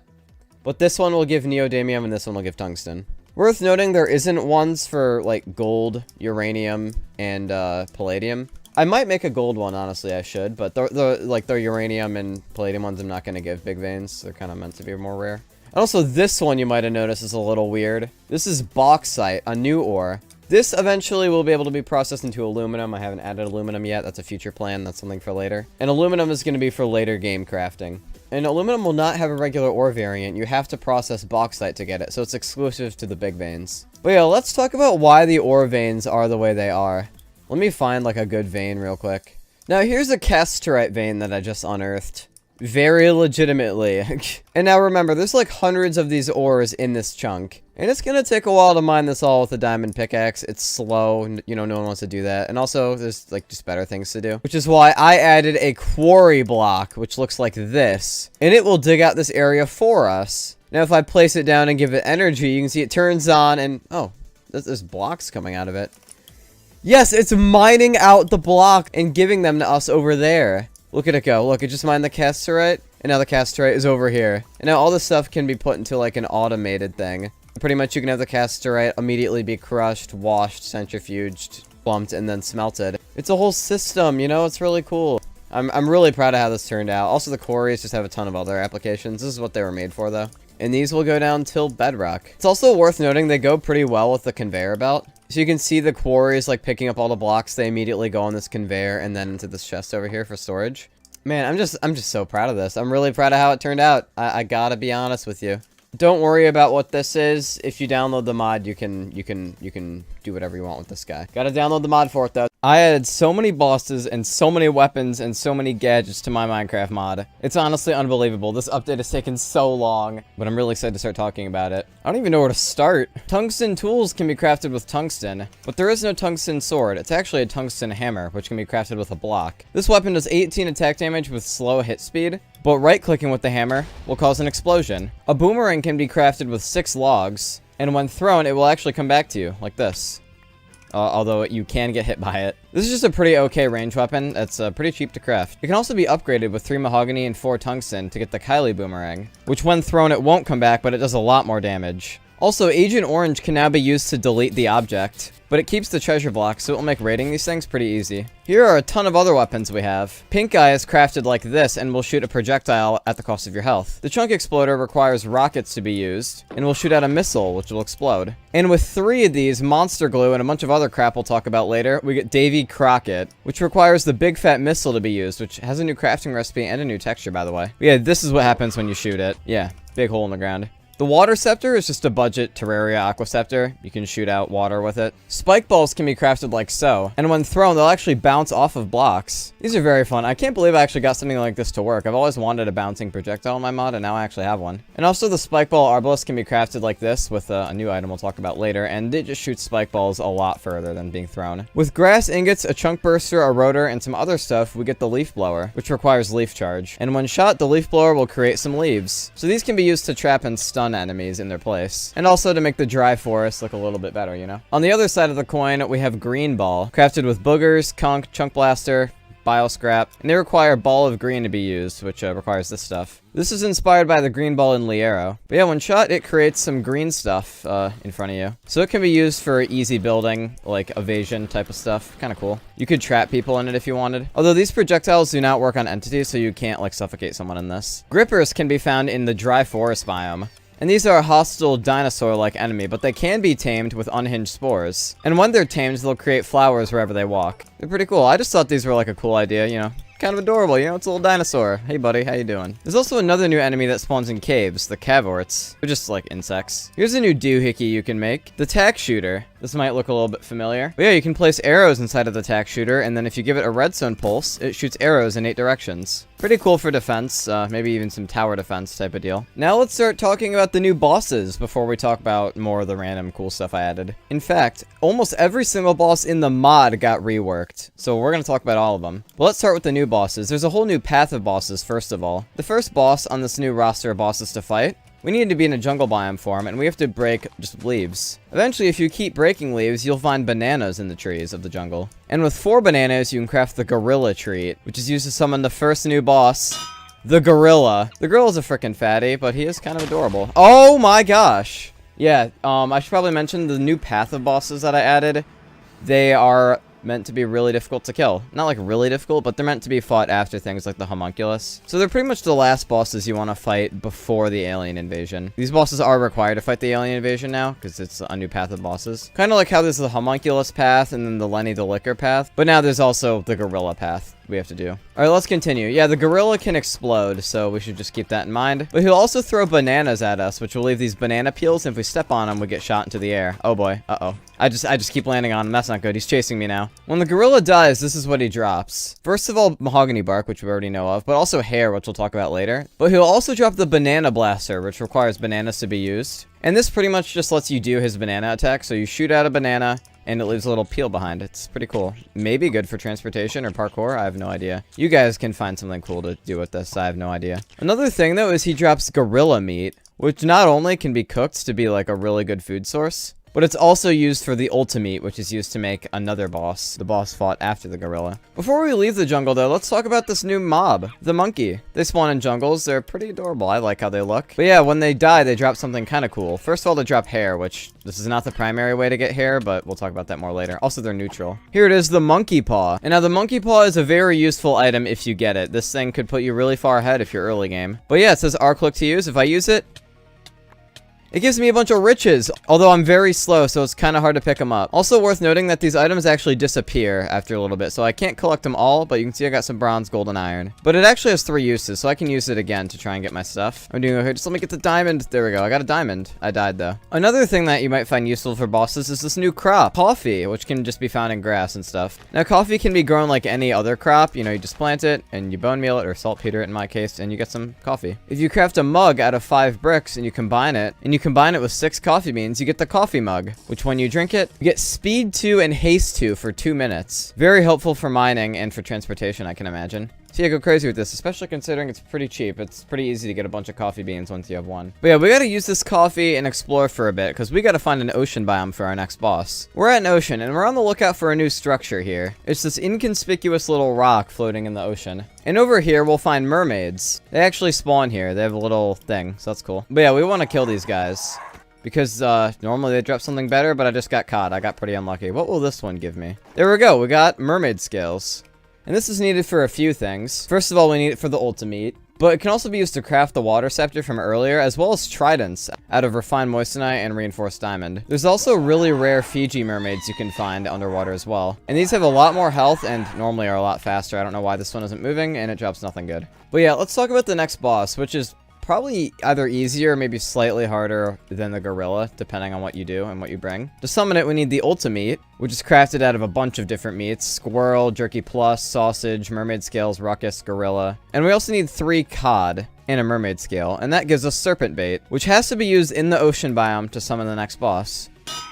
Meet the wet noodle. And this boss is kind of freaky because it does a lot of damage. Oh my gosh, I don't want to die, bro. And yeah, he does a lot of damage, so I recommend having way better armor. Like, I'm using beetle armor right now, which is pretty good, but honestly, probably not enough. Having something like diamond or tungsten armor would be a good call at this stage. I'm actually going to bring tungsten. And this boss is pretty weird because he has to be fought in the water, because he inflicts an effect on you, which makes it so you take damage if you're not in the water. And that's a little tough because that makes it kind of hard to use ranged weapons when you're fighting him, because, you know, bullets, they don't work very well in the water. I honestly have no idea what strategies you could use. I wasn't thinking a lot when I made this boss. I don't even know how much I like it, but I do like the model at least. I think that's kind of fun. But yeah, you can see he's pretty hard to kill. He also strikes you with lightning and does a lot of damage. So, you know, just be careful about that. And he pushes you out of the water.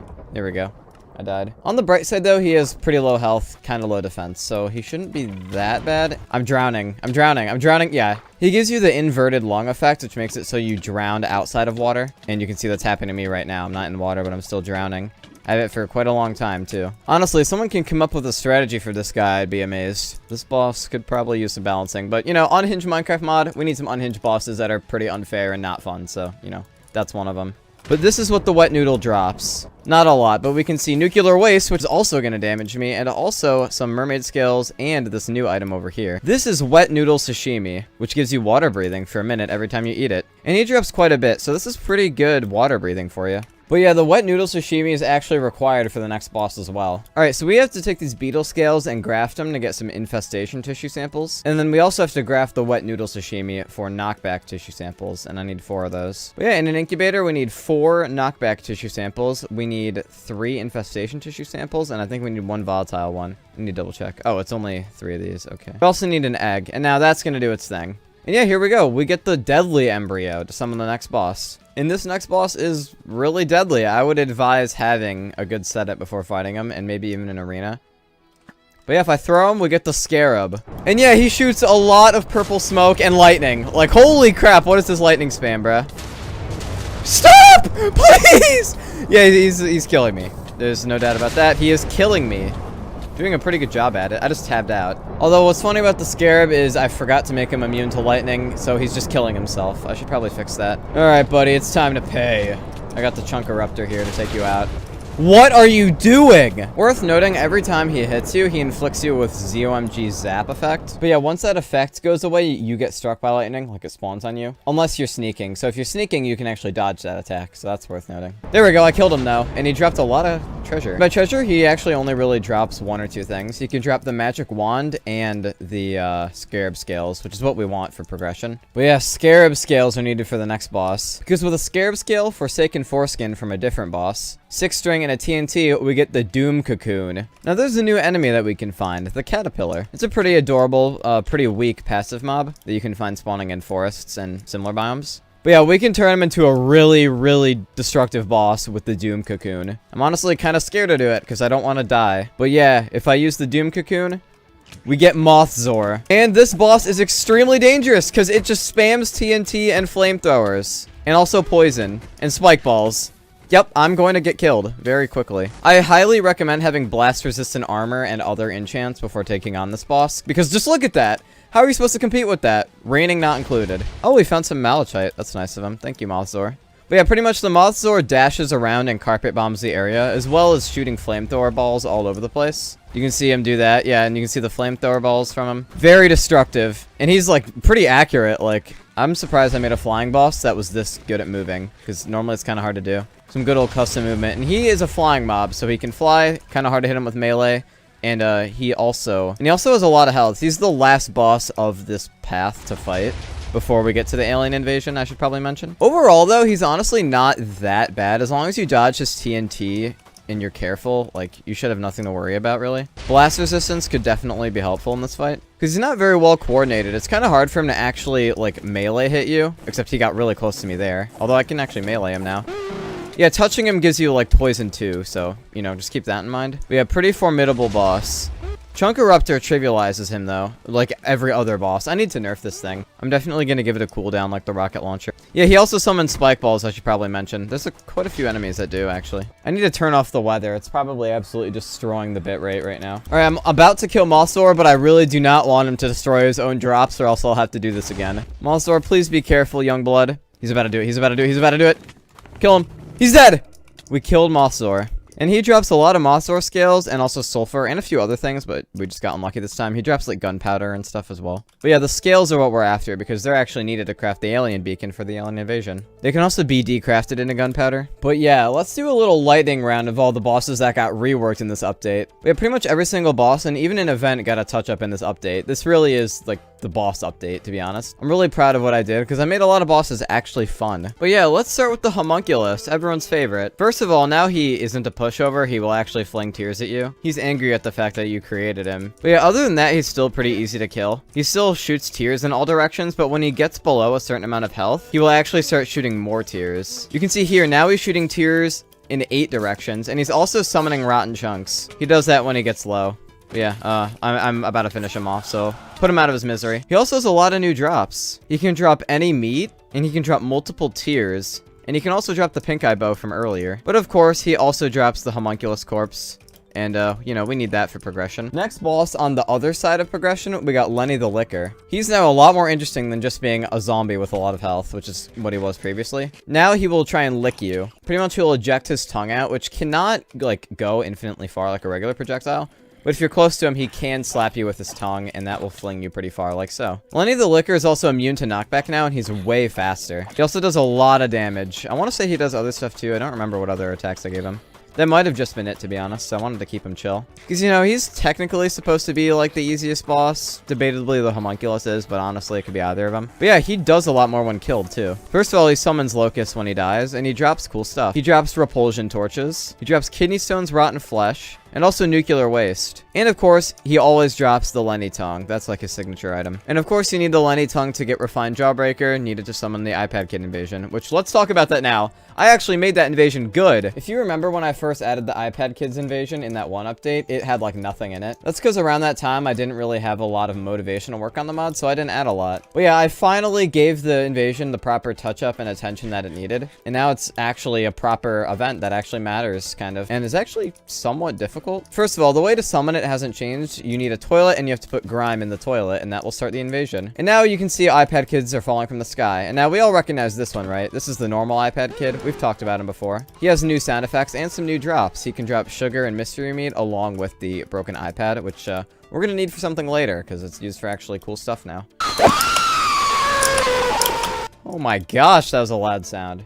But yeah, over there, this is one of the new enemies, the Booger Thrower. Although I'm getting mobbed by other ones that are kind of annoying me. But yeah, the Booger Thrower will throw boogers at you that inflict the poison effect. So they're just kind of a dangerous enemy, you know? They're a ranged enemy that shoots boogers. What is there not to love? They can drop boogers as well as the other iPad kid stuff. The last enemy on our list is the Thumper. And the Thumper will jump in the air and try to land on you, doing a lot of damage. Overall, though, he's honestly not that difficult. He's actually probably easier than the regular iPad kid. But he is the rarest enemy to spawn. It is a little bit more variety, and actually good items from this event are kind of all I really did. But, you know, it matters. Also, just a disclaimer, I do not want to beat up kids in real life. But yeah, now let's talk about what the broken iPad can actually do. Yes, it's fixable now. We can fix this thing. With reinforced diamond, obsidian glass, and a bunch of smart electronic, we can make the iPad. And the iPad is very useful. Because if we sneak right-click, we can change what action the iPad does. For example, we have a dash with the iPad. So yeah, this is similar to the Nimble Rod, but you get it a lot earlier. Although the dash is weaker than the Nimble Rod, because the Nimble Rod is later in progression. Do it again, and we get heal, and heal will just give us health. Like, you can see if I damage myself a bunch, and then heal myself, I get a bunch of health. There's also warp, which will teleport you to your spawn point. That one's just pretty standard. And then there's lightning, which will summon lightning. But yeah, now let's talk about the Forsaken. Also, I just want to mention, I added a desert biome to my mod. This is new.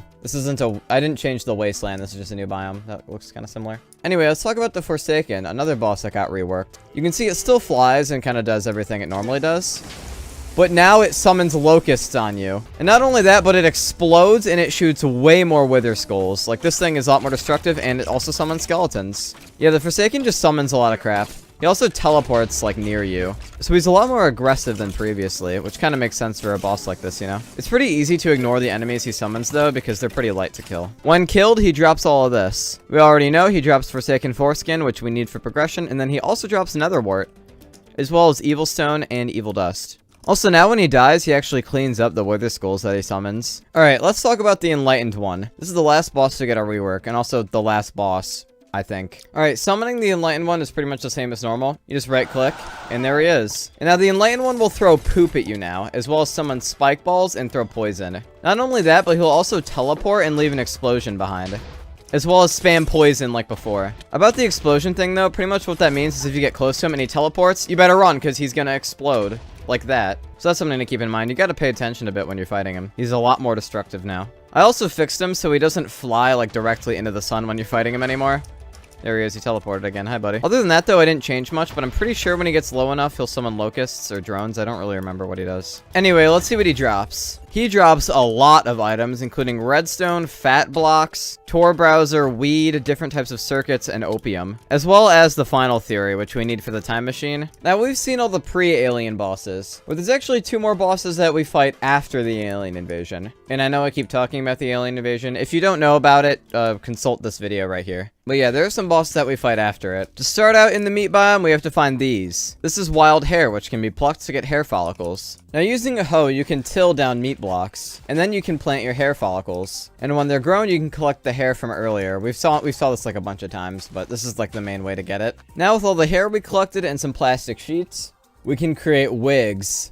And wigs can be worn on your head. They look like this. There's a bunch of different wigs we can make, actually. Like, here's a spiky wig. There's a perm wig, and this one's actually really important. Here's what they all look like on an armor stand. Kind of cool. I'm proud of these models. This took a long freaking time, by the way. Making custom armor with blockbench, at least the way I was doing it, was taking a long time. But yeah, wigs are actually kind of important if you wear them, because they give you the confidence effect, and confidence gives you more reach. Anything from mining to attacking, these can be really useful in fights, although it does take up your head slot, so that's a little... that could be a downside, I guess. Now, the reason why we need the perm is because it's used to summon a new boss. This boss is post-alien invasion, so I should actually get suited up for the occasion, you know what I'm saying? There we go. Set up with all the good old post-alien invasion gear, you know what I'm saying? Look at me shooting my lasers.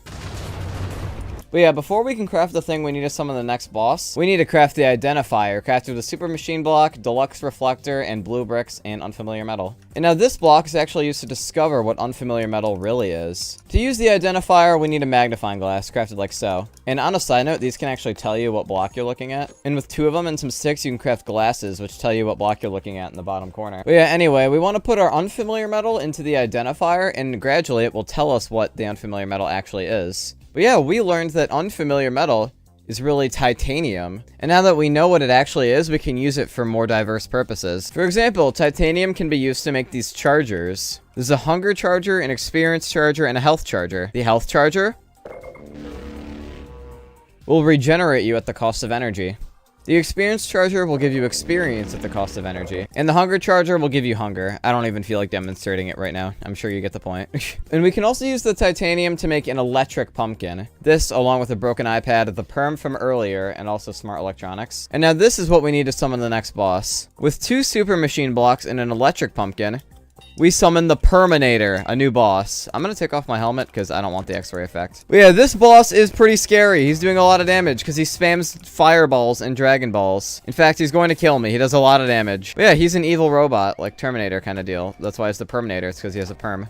He's also based off something from Shinecraft, and he killed me. I'm very far away. I'm just gonna summon a new one. But anyway, this is what he drops. He drops a lot of stuff, including iron, circuits, and hair, as well as cables and the core of hatred. This is a guaranteed drop from him, which we need for crafting stuff. And it, combined with unknown metal and foundries and alien tech, is used to craft the Fury Furnace. Also worth noting, if you put unknown metal in an identifier, you get rhenium pieces. But yeah, we can use the Fury Furnace to melt down these pieces of metal that we have, like the titanium and rhenium, because it actually gets hot enough to melt these things, unlike the other furnaces. And it takes a long time to do so, I won't lie to you. But yeah, after that long process, we get titanium ingot. Technically, it should have given the scalding version, but I must have messed up the recipe. But yo, titanium ingot, and also there's rhenium ingots, which we'll get if we do this with the rhenium pieces. And we need these for some late game crafting stuff. Oh yeah. New metal means new crafting. The titanium actually has no recipes yet, but I have some planned. But the rhenium has a lot of stuff right now. The meteor staff, crafted like this, and meteor strikes, which are ammo for the previous. Now, the summon meteor is an extremely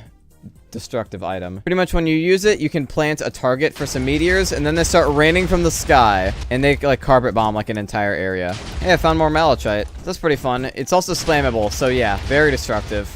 Also, with rhenium, netherite, the flamethrower, and an iron sword, you can make the 1000-degree knife, which is the new best sword of the mod. And it does a lot of damage. I mean, look at it on a homunculus. That's doing a lot of its health. Debatably overpowered, but honestly, what it took to get here, it's fine. I'll just add more overpowered enemies that will balance it out, you know. Yeah, these new weapons are pretty crazy. Look at it. That's going to kill the homunculus. Yeah, it totally just did. And now I'm going to destroy its drops. But yeah, there's so much in this update. I'm not even going to showcase it all, to be honest. You can download this and check it out for yourself. I guess some little bits and bobs is dynamic armor, which is actually unfinished. The next update will be more about that. And then also the anti-gravity bow, which is an anti-gravity bow. Yeah, thank you guys so much for watching the video. This update took frickin' forever. And I had a lot of fun developing it, and I'm even more excited for the next update because I get to build off of these new concepts. I added AI data centers to the most unhinged Minecraft mod. Start by exploring around in any wilderness type biome like forests or wastelands or wheat fields. And you'll find this new structure, the AI data center. It has this little front room here, and then the data rooms. And now it might look a little bit weird, a little bit messed up. That's because it contains these blocks, which are the AI data centers. And then you can see these other black blocks next to them. Not these though, these are just cables. But yeah, the AI data center slowly spreads. It devours most blocks around it. You can see it's already eating the building that it's in. And also you may notice the sky is turning orange in here. That's because AI data centers also destroy the biome they're in. Also, whenever the AI data center destroys a block, it has a chance to convert that block into an AI generated item or an AI generated block. Now, AI generated blocks can be placed and they're just like regular blocks. And then the items just look like this. But we can craft something with these AI generated stuffs. I just need another block if I want to do that. Here we go, I found another one. Yeah, these get pretty abundant because when the AI data center spreads, it destroys blocks, and then the blocks it destroys get converted into these items. You can see the water is already turning black over here thanks to the data center. It's also worth noting that AI data centers actually destroy water around them too, even faster than they destroy blocks. With 2 AI generated blocks and 1 AI generated item, we get the AI generated sword. And this is probably one of the most weird, maybe useless, maybe useful items in the game, or at least weapons. That's because this item does random damage, meaning every time you hit an enemy with it, it will do a random amount of damage, and it can also heal the enemy you hit, so be careful using this thing. But yeah, you can see if I hit the homunculus, I do a little bit of damage, hit him again, and I do even less. Again, but that time I did a lot. So yeah, the AI generated sword is very unreliable, but it can do a lot of damage. Could be good, because you can get this right when you start the game, technically. Oh my goodness. So maybe if you're really early game and you happen to find an AI data center, you might find it a little useful. Actually, while we got the homunculus here, he has some new loot. Ah! Now we're going to need the homunculus corpse for this next item. Now you're going to want to take your homunculus corpse and turn it into homunculus skin. And then take one of the skins and smelt it. You don't have to use an electric furnace, but I am because they're fun. And after a little while, you'll get glue. Now, glue is a really useful item, especially for long-term worlds. Because say I have a damaged tool on me. Notice how this diamond pickaxe doesn't have a lot of durability left. And now normally if I wanted to fix this, I'd have to get mending or something. But with glue, I actually don't need to. Because if I just right click with my tool in the offhand and glue in my main hand, I fix my tool a little bit. And I can do this a few times to fix my tool a bunch. It may not look like a lot, but you get a lot of glue from one homunculus, so, you know, it kind of evens out. It's also worth noting that Forsaken Foreskin also has its own glue variant, Monster Glue, which does the same thing but has more durability. But Monster Glue is also used for a few crafting recipes. You need it for dynamic armor plating, and you also need it for the Davy Crockett and the Alien Beacon, which the Alien Beacon is required for progression. I finally brought back the heart block. Now, if you don't know, the most unhinged Minecraft mod started out as just a combination of a bunch of my older Minecraft mods I've made for videos. Like the mystery meat, the meat blocks, even the pea, those were all from the meat update. The sewage biome was from the time I had to create a custom biome. The tiers were from my first time making a Minecraft mod. And after a while, I pretty much added everything from my older mods back to the game. Even the chemical creator, which I waited a long time to bring this guy back. I've been meaning to add it back for almost a year, but I just haven't. But I finally did. Now all I need to add is the extractor. But yeah, let's talk about how we use the heart block. Now to craft it, you're going to need 3 complex electronics, 4 meat blocks, an immaculate kunk, and a heart. And you're also going to need the pacemaker, suggested by this person. And that's made with a machine block, some iron, complex electronics, and gold. And if you want the heart block to work, just put the pacemaker next to it, and you can see the heart block will start creating meat. There it is, we got some blood. And now you can see it's slowly spawning the blood, and eventually the blood is going to harden into meat. So the heart block is a meat creator. Let's check back on this in a little bit and let's see how it progresses. For now though, there's another new tech block. The battery box, which honestly looks really similar to the pacemaker, but don't worry about it. Battery box is crafted like so. You need some copper, tin, machine block, electronic, other stuff. And now this thing just stores a ton of electricity. You can see if I give it a solar panel, and let me get a energy detector as well. You can see it stores a ton of energy. It stores 1 million energy actually. I added a new mount to my mod. To get it, you're going to want 9 Ocean Breeze. And now I don't have a way to get this yet, so... But yeah, with 9 Ocean Breeze, you get the Typhoon. And this is probably one of the most complex mounts I've ever made. I'm really proud of it. We had to spawn in the Typhoon, and you got a little Typhoon. And you can ride it by hitting right-click. And it has some really interesting controls compared to the other flying mount, the Holyculus. Now, if you remember the Holyculus, this is a simple flying mount that can only let you move horizontally. But the Typhoon is a little more interesting, because you can see if I ride it, I'll actually be able to go up and down as well. This is awesome. I'm actually so happy I found out how to do this. A little better than the Holyculus, although it does have a major selling point that makes this surprisingly helpful. Now, if you use the Typhoon in water, you'll actually move way faster. So if you want to use this to get around oceans and stuff, this will probably be very helpful. Please don't kill me. Alright, yeah, I let the heart block sit for a little while, and it has spread quite a bit. And it's still spreading, actually. It's still making meat. But yeah, heart block, everybody. It's another infection type of deal. Just like the, object, and just like the data center. Although, granted, this one's a lot less extreme than the other two. There's a few new enemies we can find in the sky. Yeah, the place where you get nitrogen, there's some enemies here now. First of all, we got the gender reveal balloon, suggested by this person. And this thing ominously floats towards you, and it does a little bit of damage. Not that much, it can knock you around, I guess. But if you want to kill this thing, just be a little bit careful. It only has 1 health point, but when you kill it, it explodes with a huge radius. So just keep that in mind. Do not get close to this thing when you kill it. The other enemy we can find is the Atmosphere Guardian. And now these are just little cloud guys. Occasionally they shoot cloud projectiles, like Derry just did it. But that's pretty much it. He also drops his cloud charges, which can be thrown, and they do a lot of knockback. Also, while I'm up here, I may as well mention, rocks are throwable now. You know, that really early game crafting material? You can throw them. I'm happy with that, I guess. Let's talk about some new weapons. We got the anti-gravity bow, which requires bolts as ammo. And when shot, the bolt goes up instead of down like a normal arrow. It's just kind of a weird thing that I kind of had fun making, I guess. Maybe for, like, puzzles, this could be kind of fun. It's up to you guys to use it however you want. There's also Vade Retro, which is crafted with a block of titanium, all 3 of the covalency gems, some pea, salt, and lapis dust. And now this item straight up despawns enemies with less than 20 health. Like this pig, gone. This pig, gone.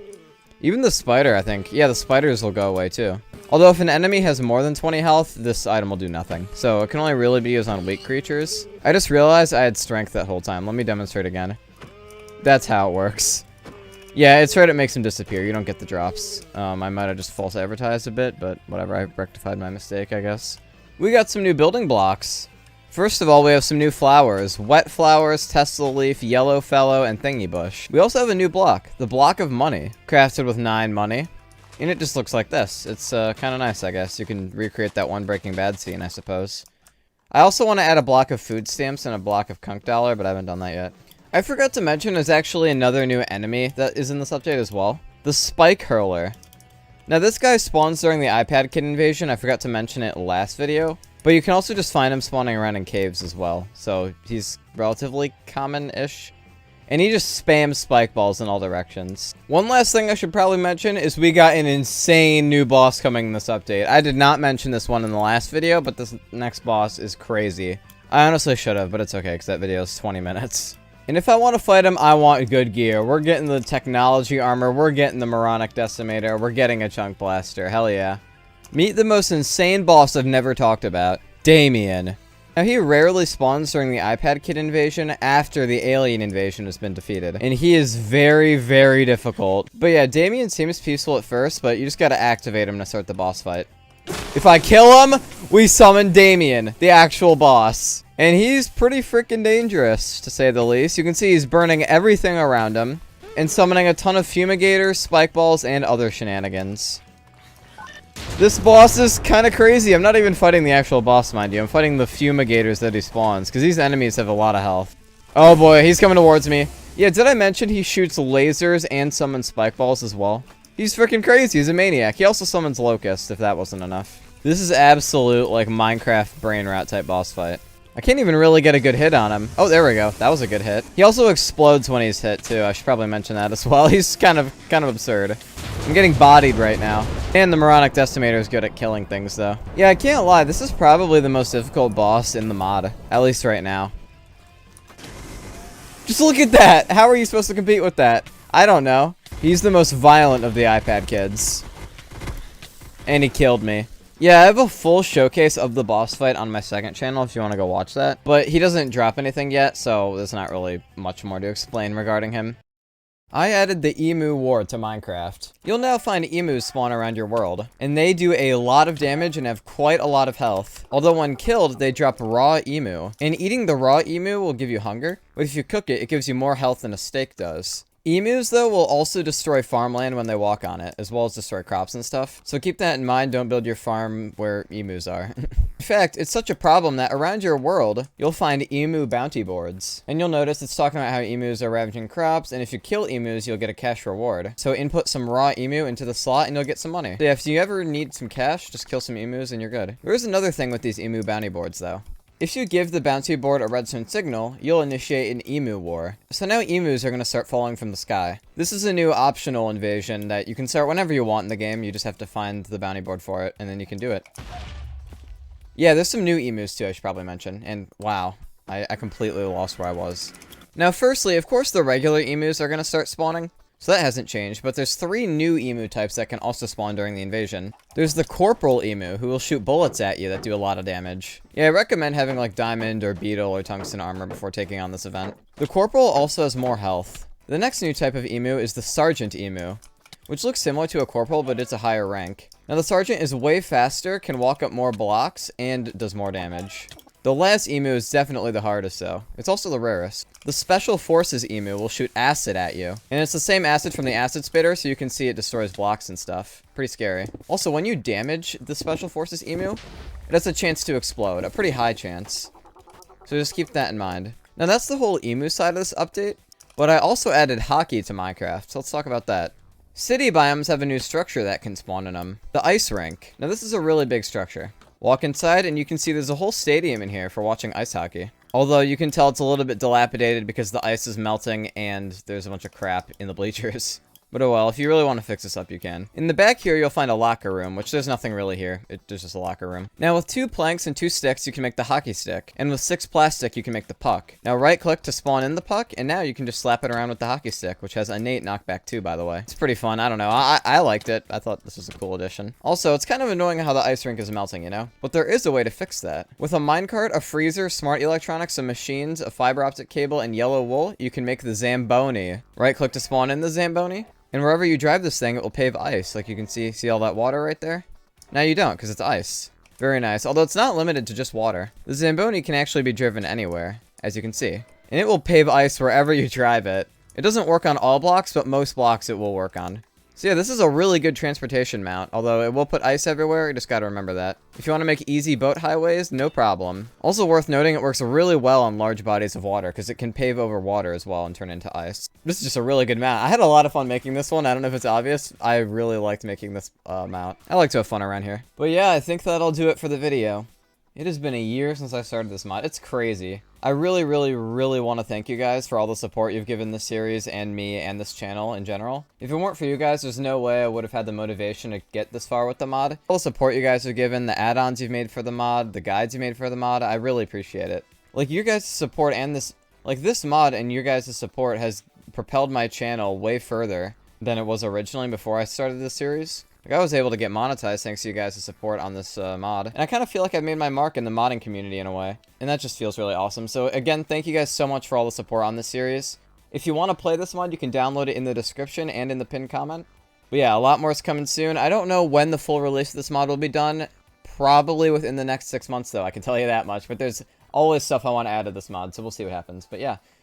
Thank you guys so much. Subscribe, like, comment, join my Discord, follow my Twitter, play Industrial Basis, subscribe to my second channel, visit my website, and goodbye.